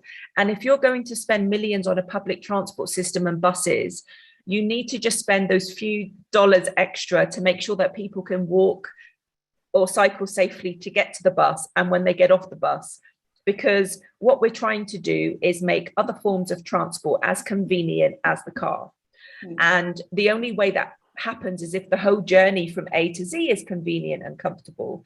So I think those were my thoughts on budget. I think with regards to the comment around Malaysia, and you can still drive a 30-year-old internal combustion engine, lots of countries, and I'd need to check if Malaysia is in there, but lots of countries are starting to introduce used vehicle regulations. And actually, there's a really interesting report that just came out looking at the global trade in used vehicles and how countries may have their own regulations about what vehicles can come in. But if countries don't have their own importation rules around regulation of vehicles, they can end up as dumping grounds for old vehicles. So it's really important that countries as well as investing in walking and cycling and public transport, they're also regulating the flow of used vehicles. And then with regards to EV infrastructure, the green premium to own and use an EV in Malaysia would still be high. It's why we are supporting over 50 countries with their electric mobility transition, but we're also supporting countries with walking and cycling and technology for public transport, because electric mobility on its own is not the solution. Yes, we need to clean up vehicles, but we need to keep working on public space and walking and cycling and public transport. Not everyone will be able to afford a vehicle, full stop, let alone an electric vehicle. But we do need to start that transition, so people buying cars and motorbikes and governments bringing in buses do have the option of electric. And part of the project that we're working with over 50 countries on electric mobility, all of those projects have a component on sustainability, particularly at batteries, because we need to, if we're not looking at renewable energy and battery recycling and second, third life of batteries, then you're kind of creating a problem as you're solving another problem. Yeah. Thanks. Yep. Yeah. Can I just jump in quickly? Yes. To the last point? Yes, but just because I think it's a very, very, there's some, this diagram of, a car and an electric car, it takes up the same amount of space, and the thing is that if we imagine that just because cars in of themselves become relatively more sustainable, well, it'll still be a physical issue, right? We will still have to deal with where do they park? We will still, and that's a big driver in a lot of these projects that are more comprehensive in terms of also looking at urban development. So, if you need to build massive parking structures, you negatively affect quality of life in an urban environment. You create places that are fairly hostile. You need to either dig them down and affect groundwater and ecosystems and so on. So, I mean, there are a lot of impacts to the car in itself that are just beyond the actual vehicle, right? Including the street space and the road dimensions and everything. So I just wanted to say I completely concur. I mean, it's such a loaded thing where one little decision actually has a number of effects in a range of different areas. So just adding to that, the physical dimension of storing cars and moving them and things like that, it's a big thing. Yeah. Yeah. Kali, you mentioned that Nairobi spent 20% of the budget for walking infrastructure. And like cities like any other cities, for example, how much was it that the Jakarta spent for walking infrastructure? Is there any more data from any other cities?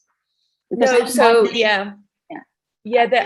is no, and I'm always worried about saying, you should spend X percent because the situation in every city is completely different. And the Indonesia policy did not ring fence an amount in their policy, but what they've done since then is approve and finance different walking and cycling projects, this big one linked to their BRT. So it's not that, there has to be a specific amount, but one of the issues is lots of city governments do not have a line in their budgets. Like literally there's an Excel spreadsheet and there's lines on what you're spending, and there's recycling and there's waste management and there's transport, and obviously, and quite often it just says transport. So what happens is there's no ring fence for walking and cycling. So we do encourage governments to make sure they have a line in the Excel spreadsheet that says pedestrian needs and walking needs, because else it gets forgotten and overlooked. And also with these big donor projects where there's funding coming in from international banks, quite often therefore, road expansion and highways, and there's kind of this reliance that the government will top it up and do the walking and cycling part, and it quite often doesn't happen. Or there's some money in there, but as soon as the budget goes over, the walking and cycling gets left, and we're told it's going to happen next year, and it never happens. So the budget's a real critical issue. Yeah. So I hope our people in the audience who are from the municipalities and or city councils in Malaysia, we could look at how we itemize the budget so that we could really be able to identify what's the percentage spent in terms of the total transportation budget. for walking and cycling, and so that incrementally we could over the years increase it to achieve a certain target. I know for once Kuala Lumpur have a target to expand its cycling network and also to expand the walking infrastructure for the city, as earlier mentioned in the keynotes by the keynote speaker, Kuala Lumpur Mayor. Moving on, Esben, there is a question on in terms of public spaces on the projects that you've narrated or give the example today. There seem like there are projects by the local government, or are they a project by private entities? It's just that the person who's asking this question would like to know if we reflect it in Malaysia, the fund for that kind of project comes from local authorities. Was there any example of funding that comes from a private entity in terms of improving public spaces in cities that you've worked on? So of the examples that we gave, I would say one of them was a city funded with a city authority, a municipality as a client, and the two other ones were private in various forms. Well, one private and one which was a combination.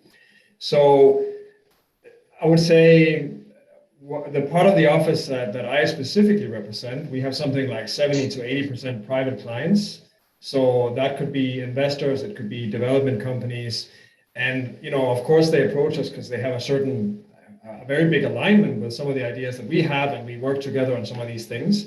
And what that means is that very often, for instance, the Chilean example that I showed, we might be working with them within the red line of the actual site to define, what should the urban structure be like, what should the public spaces be like. But then they're also looking into, as part of that project, how can they reach out and connect to the surrounding areas? So that's beyond the red line. So it's actually them going in and partnering with the local municipality to figure out how can we make upgrades of public realm and streetscape in those areas so we improve the overall connectivity. So I think that there are quite a few examples of that way of working.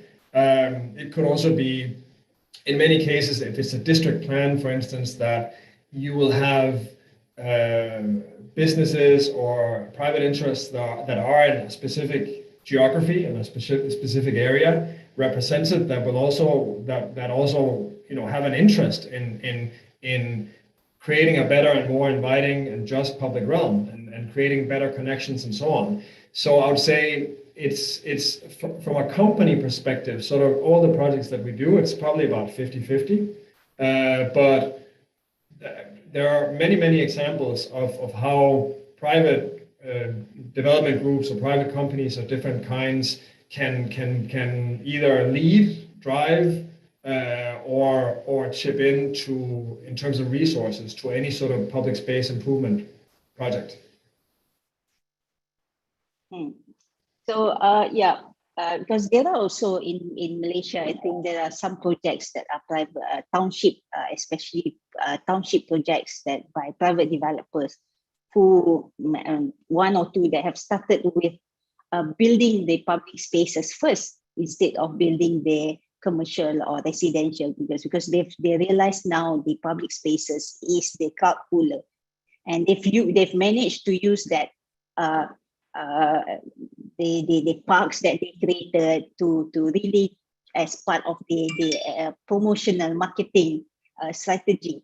And then there's great value now that people are wanting to go to this comprehensively planned township that provides a seamless experience of cycling and walking. And I would like, somebody is asking that, I think Shahrum Abidin is saying that Esben, he had cycled to work for 8 years now in Malaysia. Wow, that's I've not known anybody who have cycled to work, and to do it for 8 years, that's amazing, in Malaysia. And he said that he also know many people who wants to do it and would love to cycle to work like him. I kind of disheartened with by the fact that we don't have enough infrastructure for it, for people to cycle safely to work. And I know in Malaysia, when you cycle in the hot temperature weather, you get sweaty, and then you have to change your clothes, or you have to go shower. Yeah. How do you propose for us in Malaysia, for example, that we could resolve this? Instead of at the moment, the cycling, a lot of cycling is done more for leisure in Malaysia as recreational activity. So over the weekend, you see a lot of people cycling. But how do we move from cycling as a recreational mode into using bicycle or cycling to work? How do we do that? How do we transition to that? So I think this, what's interesting to see is when you visit a lot of and see a lot of different examples in a lot of different places who are sort of at different stages of development, you can kind of see some patterns that are slightly similar. I mean, you will have, from going to a situation where there's almost no cycling, then all of a sudden you'll get like these little bubbles where you might have places where you can do recreational cycling. As you said, you might have more comprehensively planned areas that might actually have good conditions locally, but they're not part of a wider network. So it's hard to get, from where you live to where you work to where you study, because you don't really have those things. And as soon as you get out of the area, it's a completely different situation because the street sections and the network is different. You might have places where in more inner city environments, they will have bike hire rental schemes of different kinds.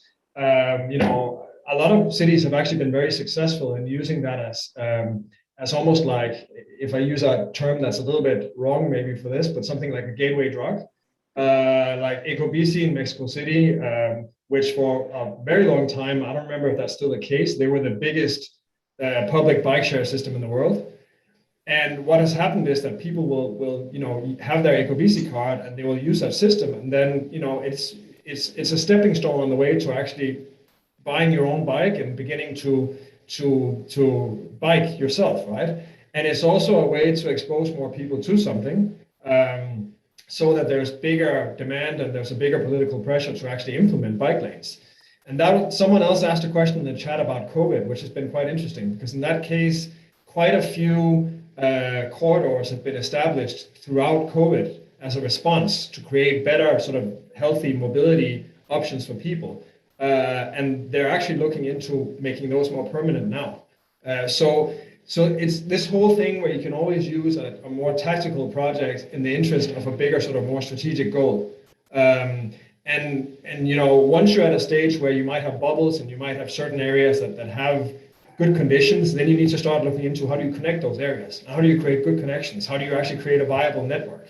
Once you have the network, you might be able to go from point A to point B, but it might be a bit slow because you're, congestion, or there's a lot of intersections and so on. So could we look into, for instance, aligning with green spaces or parks to create sort of a system of super cycle highways, which is something that they've been doing in Copenhagen at the moment, where they've taken existing green corridors that are typically next to bigger highways and so on, that actually have good conditions in terms of microclimate, you're in nature, there are trees and so on, and sort of began to put in cycle routes that go further out into the suburbs. So all of a sudden, it's not just a 5K or 3K ride, it can also be a 20K or 25K ride. And people are actually using this. So, and then the last thing, I think, again, temperature, climate, just like I showed an example of a place to put your foot when you're at an intersection, or just the fact that in the city of Copenhagen, the bike lanes are the ones that are cleared of snow first before they clear the car lanes when it snows. We also need to think about vegetation and microclimate. I think that's one of the key issues. If we can align green spaces and spaces for mobility for pedestrians and for walking and biking, and we can create a positive microclimate experience, we're quite far along the way. But that might mean that we need to think a little bit differently about how it's done in a place like Malaysia compared to how it's done in a place that has, a different temperature range. So just like with everything else, I think there's a specific contextual answer to it that we need to look into. But there's a series of things that could be done from the small scale and building up till you get to the network, until you figure out what are the next levels that we need to begin expanding on and developing after we have a sort of coherent network. Ali, if you want to add to that? Yeah, I wanted to add. Yeah. So it's such an interesting question, and we get this question a lot, you know, like it's too hot here, or it's too cold here, or it's too hilly here. And actually, some of the countries with the highest cycling rates have very hot weather, or very cold weather, or very hilly. And fundamentally, we're all the same type of human. And I think the solution is just build it, and they will come. And I think that there needs to be this kind of consensus, whoever's making the decisions about transport in a particular city. If the hardest part is getting to the agreement or the consensus that we are going to prioritize active modes of transport, because you have to kind of make that strategic decision first, and the rest will follow. And I think, you know, in Nairobi, where I live, again, it's the same questions. It's so hot, it's so hilly, it's not safe. And we built just like a 3-kilometer pilot on a hilly road close to the UN.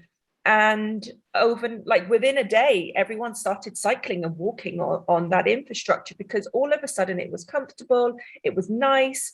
People could stop and talk without the worry that a car was going to run them over. The cars were not parking on the sidewalk. So I think sometimes we complicate it, but actually it's making that decision that we're going to prioritize the majority, which is people who walk and cycle, and we're going to make it safe and good. And we're going to spend a bit of money, and nowhere near as much money we spend as building roads, but we're going to build a network of infrastructure linked to public transport for our pedestrians and cyclists, and people will start using it when it's convenient. I used to cycle in the ice when I lived in Cambridge in the UK, because it was most convenient. If I took my car, the parking charge at the car park at the train station was going to cost me like £50 a day, whereas I could cycle and park my bike for free. So it didn't matter that it was snowing. I just wore a hat and gloves. You just kind of, as long as the infrastructure is safe and convenient and comfortable and free, people will use it. But in other cities, people are able to bring their bike on the public transport, right? And here in Malaysia, we are still not able to do it 100%. There are times that we are doing it. It's scheduled on a schedule. So what's the huge difference with public transport? Being able to carry your bike in a train, would it really help to incentivize people to also then continue their journey with cycling? Yeah, I'll come in first. So I think it goes back to taking the decision that we're prioritizing pedestrians and cyclists, and then yes, providing them a carriage and a space to put their bikes will really help people who want to cycle on the other end, and having parking at the train stations. I mean, there are some cities in Latin America where the way people get to the buses is only by cycling. So there are no smaller buses. Everyone just cycles, and there are showers, there are lockers, there's parking spaces for the bikes. So the cities have designed their transport system in a way that cycling is the way that gets everyone to the buses to then do the largest part of the journey, and then on the other end. So yeah, I think parking and providing spaces on trains is always a good idea. It needs to be planned, and there needs to be a bit of strategy and thinking. You can't all of a sudden not have space for the people because it's all the bikes, but there's definitely ways to do it. I think Espen's going to jump in now. It's a strategy of combining strategy of parking as well, and pricing of charges for parking as well. Because in Malaysia, it's still cheap to park and to bring your car into the city, and it's still cheap to park in the city. Should there be a reduction in parking provision at the commercial area, for example, and increase the parking provision at the station? And what about the charges should they? What's the strategy or the policy that we should go into as a counter or to get people to move to cycling? Any one of you? Just wanted to add to the example before that there's a really interesting reference from Mexico City about an existing very large public transit system, the metro, which has something like 15 lines, and I think it's the fourth busiest metro in the world, fourth or fifth busiest metro in the world, second in the Americas after New York. And they put in a few years ago, they started a massive scheme of adding bicycle parking to metro stations to an existing system where you cannot carry your bike on the train. But the bicycle parking scheme has been extremely successful. So it's a retrofit of an existing system, much like would be the case in a lot of other places in the world. And that's an interesting one to look into. The question, I think that's a really, it's a tricky one, right? Because, I mean, you can either go the way of sort of radical change, or you can say that realistically we need to, and also knowing that there's something that's happening with the EVs and so on, we need to be gradual. But my point before was there's a really big physical and human scale consequence of all the choices that we're doing with parking. So it's not just about transit numbers and traffic and so on, but I think it has a lot of ramifications for our physical environment. So, whenever we can think smarter about parking and put limits on parking one way or the other, I think that's something we need to look into. And then the question is also always, does it have to be done gradually? Or is it something where you really do need to think, this is something that we need to revolutionize and do it sooner rather than later? But in some places, just going to a district parking model where you have a building structure that isn't, with 4 or 5 sub-levels underground that can never be used for anything else. And you actually maybe put your parking in one building instead of distributing it. That has a lower impact, and that can over time also be converted into a different use. But that again requires that people that might have to walk a kilometer from that parking place to where they live or where they work, right? So, again, nice microclimate, safety, and so on, that becomes a thing again. And that last 1 kilometer and that experience, it's key. But I don't know enough about the policy aspect to say if one is better than the other. I can just, see that those are the two parameters that you can have on the table, depending on what the political landscape looks like. Ali, any view on that? Yeah, sure. I mean, I think, there's no one answer, and the team in Malaysia, and I think, something I definitely want to offer is if we've got government departments here that are thinking about how to prioritize walking and cycling, I think, we'd be very happy to support that initial conversation. I think the tricky thing with active mobility is there are quite often lots of different government departments who have a responsibility. So you sometimes have the city team, then you have the highways who are responsible for the big roads, but they go through cities, and then you have the housing and the planning. There are sometimes teams managing parking. Sometimes parking's already been outsourced to the private sector. So I think the first step is bringing together all of those different players and having a conversation about the challenges and what some of the solutions might be, and then coming up with some sort of vision on what Malaysia would like these cities to look like, and then working through the practicalities from there. So it's really hard to just take an example that's worked somewhere else and try and copy and paste it all together. You kind of have to start from scratch with the specific needs, city by city, neighborhood by neighborhood.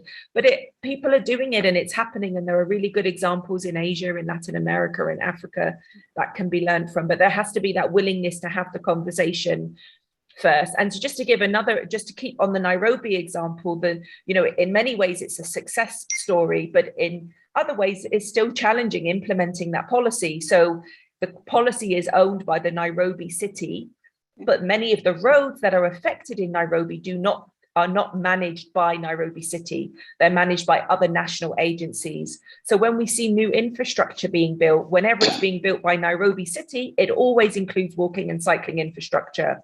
But if it's a highway going through the city, it does not always, because the other authorities have not taken ownership or agreed to sign up to the policy. They were involved in the consultation. So even in good examples like Nairobi, we're still dealing with problems all the time in implementing the policy.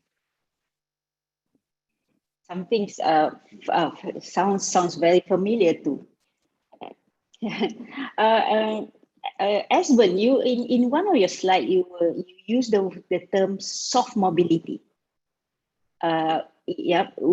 Would you care to elaborate that, because it says that it can unlock new users of land and building, and this would also be related to the question by Miss Anna Kashri on what we put. Her question was what we put along the route of this active mobility is important. It helps to invite people and encourage people to use.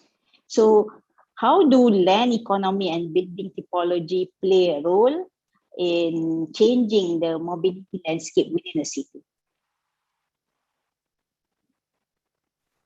Yeah, well, soft mobility, that's an interesting, I think that might be a little bit of an internal title or something. We like the word soft when we describe things, as opposed to sometimes, Carly, you were talking about the different silos and this sort of separation into functions, where it's often a very hard way of looking at cities. So the highway is one thing, and all of these other functions are different aspects. And I think one of the things that we need to embrace in a way is that a lot of things actually happen between those silos. So not just in terms of collaboration, but also in terms of there are little bits and pieces of all the things that make up our urban systems that aren't necessarily represented, or they might be so much crossing the different boundaries of silos that it's actually hard to embrace it in any given project. We've done, for instance, some work on access to food and the combination with mobility systems lately.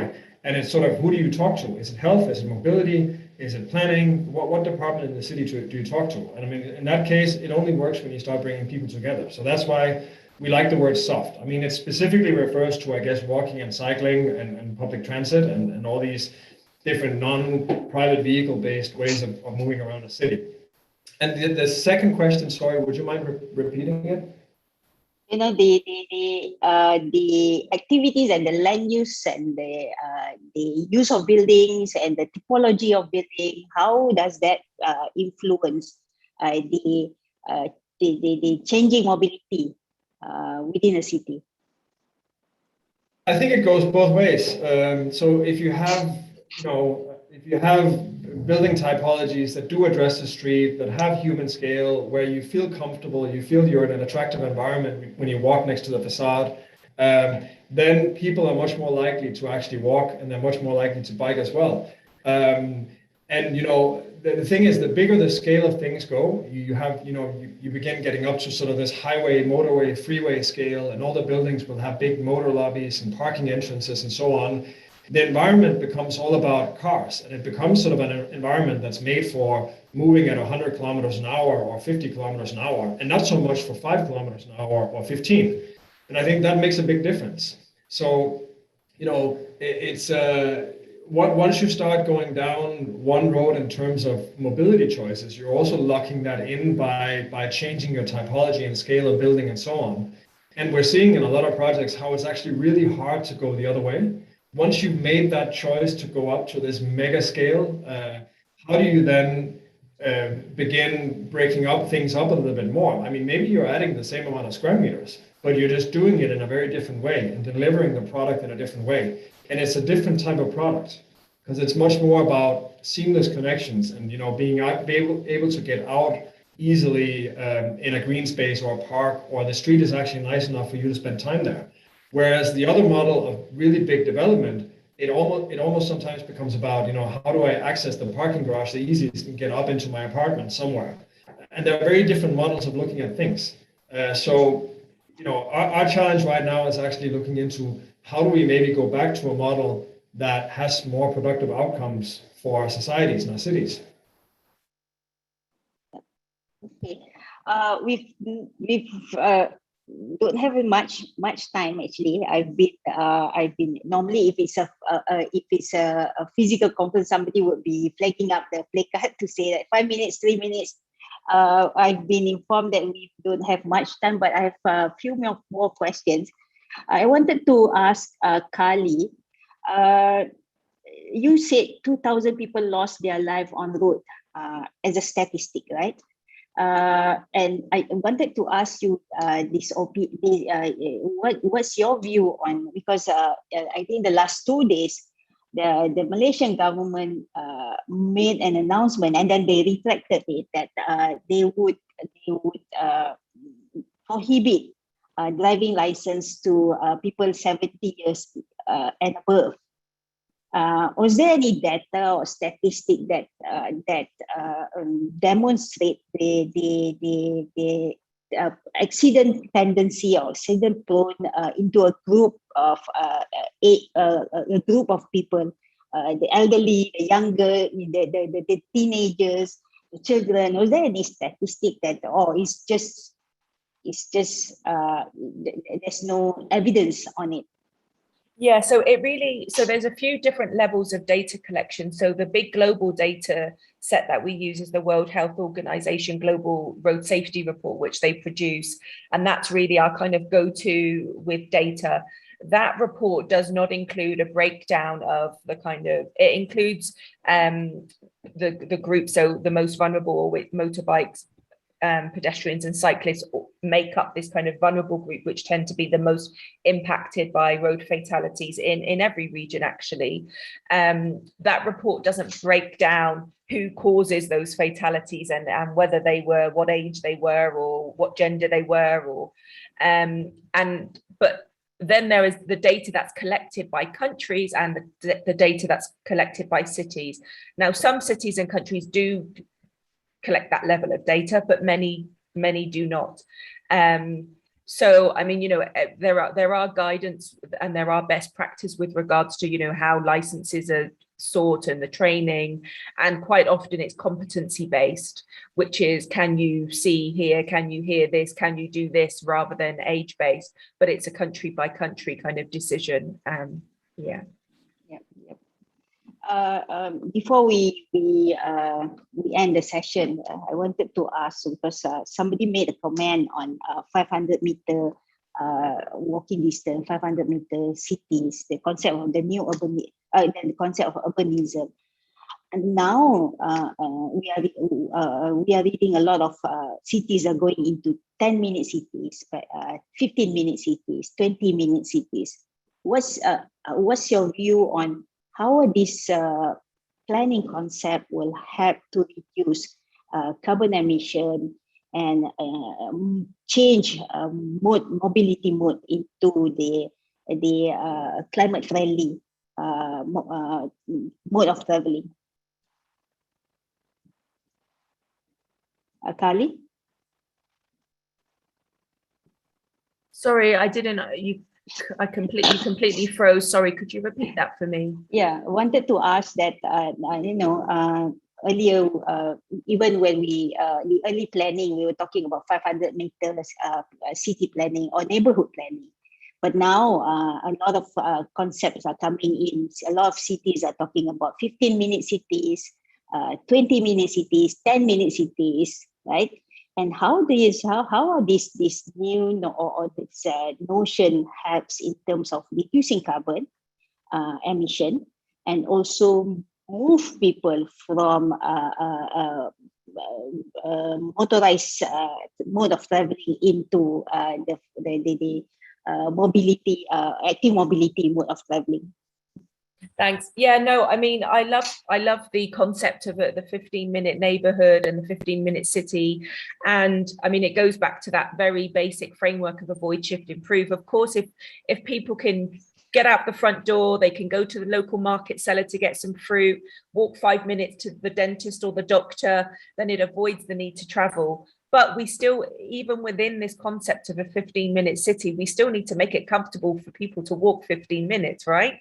So if your journey is 5 minutes to the mall, but there's nowhere to cross the road, it's high speed, there's a highway, there's no crossing points, then you're still going to jump in your car, even if you live in a 15-minute city. So I think, yes, as a concept and a package and a way of thinking, it's a really great idea, but it still comes down to really understanding the needs of the people living in that neighborhood, living in that city, and designing it in a way that makes it safe to move around and giving everyone options and choices. Esben? And just to add to that, I think that, you know, there's this term called food desert, which I guess originated in the US and inner cities in the US, which is very interesting because basically it's all about how we got to this point where we're at now. So we have places that have been so, you know, neglected in a way that they're completely outside the normal system of how do we supply food to our cities, that they've essentially become places where you can buy a soda or a bag of chips or maybe something in a can if you're really lucky, but there's actually no access to fresh food. And this is something that we're working with at the moment in a couple of different places. In Bogota is one. And what's happening is, you know, again, you need to cover the basics, right? The mobility aspects, being able to move around, being able to cross the street, and at all different levels of society. Because 15-minute city, 20-minute city, I've even seen Stockholm, they put a 1-minute city.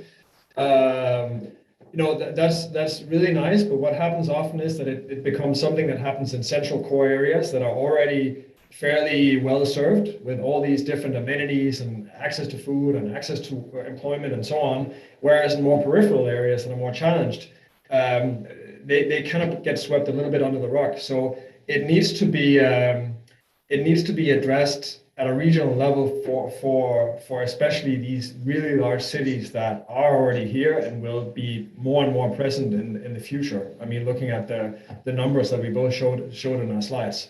So there's a social fairness issue layer that's quite important to address, I think, on top of this 15-20-minute city. Yeah. So yeah, it's interesting because as a lot more cities are implementing the concept or the new branding. I think that we have time for one last question. I think there's last question that came in from Miss Julie Chop. She's asking how relevant would policy initiative impose no fencing along the boundaries of private lot development project address permeability for walking and cycling?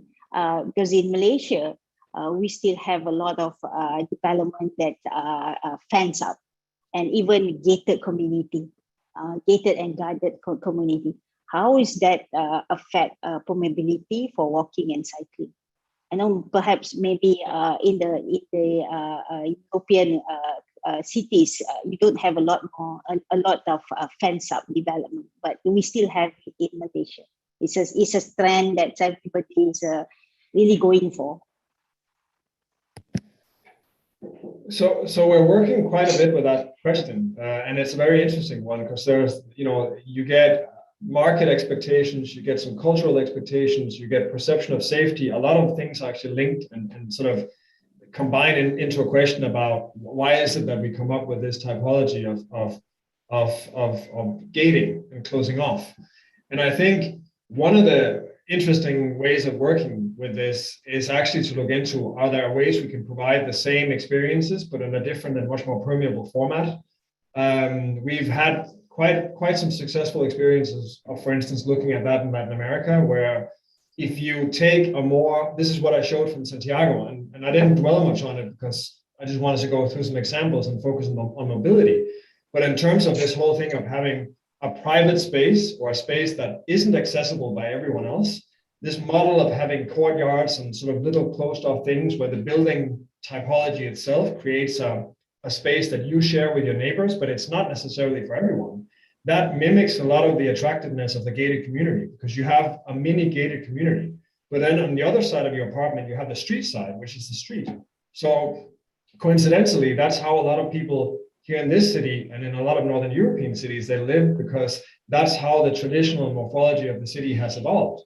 And you see the same patterns in many places, Southeast Asia, Latin America, typically in smaller units with a courtyard or a light well or something like that, But if you scale it up a little bit, you get a lot of the same qualities, but in a format that's much more permeable. So I think working with typology, working with the product types, and maybe trying to figure out how is it that we can meet some of the same needs and some of the same perceptions about safety and actually address those, but in a way where we still provide permeability. And again, maybe that's not something that you can do overnight. Maybe you need some interim solutions and some steps along the way, but there's definitely a way to explore different themes around typology. To us, that's a big part of the answer. Thank you so much. Ali, do you want to add to that? No, not really. I think, I'm just supportive of what Esben has said. It's a tricky situation and it's a balancing act, but I think he's covered everything. Thanks. Yeah. So we've come to the end of our session today. It's been very engaging for me and I'm so honored to be moderating this session today. There's a lot to learn from both speakers, and I think there's questions that's coming in from the participants are great. And I think I wish we have a longer time, but I think we have to part ways very soon. Before we end the session, maybe perhaps I could ask Esben and Kali to just say last word before we end the session, so that we in Malaysia especially would be very motivated to take the and like Kali said, just build it, it will come. And and also to just like Nike said, just go and do it, right? So Kali. Thanks. I think what I'd like to end on is where you've come across really great examples of public space and walking and cycling. It's not a government that made that happen. There's normally one or two individuals behind the scenes doing the talking to different departments, putting their neck out and saying, actually, guys, we need to do things differently. And I think, there have been almost 500 people on this conference, and hopefully there are a few people in this listening who are those people or who could be those people. So, don't leave and just think someone else is going to sort it out, because it kind of has to be you. And I put my email in, and I'm definitely ready to support any government departments who want it to be them, who are ready to kind of be that champion, and we're always happy to support. Thanks. Okay, thank you for the offer. So participants from local government, take the Ms. Kali's email and you can directly connect with her. Esben? I think that was a brilliant way to sum up the session. I think there's something about what are our expectations and what are some of our perceptions, and then sometimes also, trying to challenge them a little bit, both on the public sector side, but also very much in terms of private development, where, I think people are actually ready to try new things in terms of how they live. I think we're at a moment where we're seeing a lot of places in Latin America, Southeast Asia, Africa in particular, where there is a realization that the way we live and have lived up until now, that model is more and more breaking. It's not sustainable to commute 1, 2, 3 hours each way to get to your place of work. And it's just not quality of life. And how can we actually come up with a model that gives people some more time back at all different levels of society? And I think that requires a shift in mindset, both in public sector, real estate development, very much also within government and so on. All the things that we've discussed now with budgets and transparency and clarity around what actually goes to the elements that we've put on the table today. So I think, changing mindsets a little bit and being open, I think that's a very important aspect. We're of course working with a couple of things in Malaysia at the moment, and we're very happy to talk to anyone who wants to have a discussion about these things. and just waiting for the MCO to be completely over so we can come visit again, because that's been very strange working in Malaysia for the last year and not having been able to go to the places that we worked on. So looking very much forward to it. I think somebody said putting life at the center of attention, that's core to it, and is so true now, and is that this notion is so very true now, that the fact that we are in this pandemic situation, we've got to look at the human scale and inviting and put in steps and effort to invite life into the city. And with that, I would like to thank both Kali and Esben for such a wonderful session today. And thank you very much on behalf of the WCSC 2021 organizers. And also to the participants, thank you so much for spending your time with us today at WCSC. And don't forget, we have one more day tomorrow. So we hope to see you tomorrow. And with a few more, I think 2 more sessions with wonderful, wonderful speakers. So with that, thank you very much. And over to you, Ms. Azira.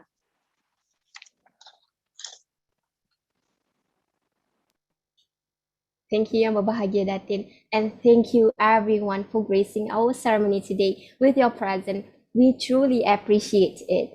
Tomorrow's session will start at 9 a.m. using the same link. So all participants are advised to log in 10 minutes early. Please do join us tomorrow with more interesting keynote and paper presentation under the sub-theme of Urban Greenery and Low Carbon Building. That's all for today, and see you tomorrow for the second day of our 12th World Class Sustainable Cities International Conference. Take care, stay safe. Wabillahi taufiq wal hidayah. Wassalamualaikum warahmatullahi wabarakatuh.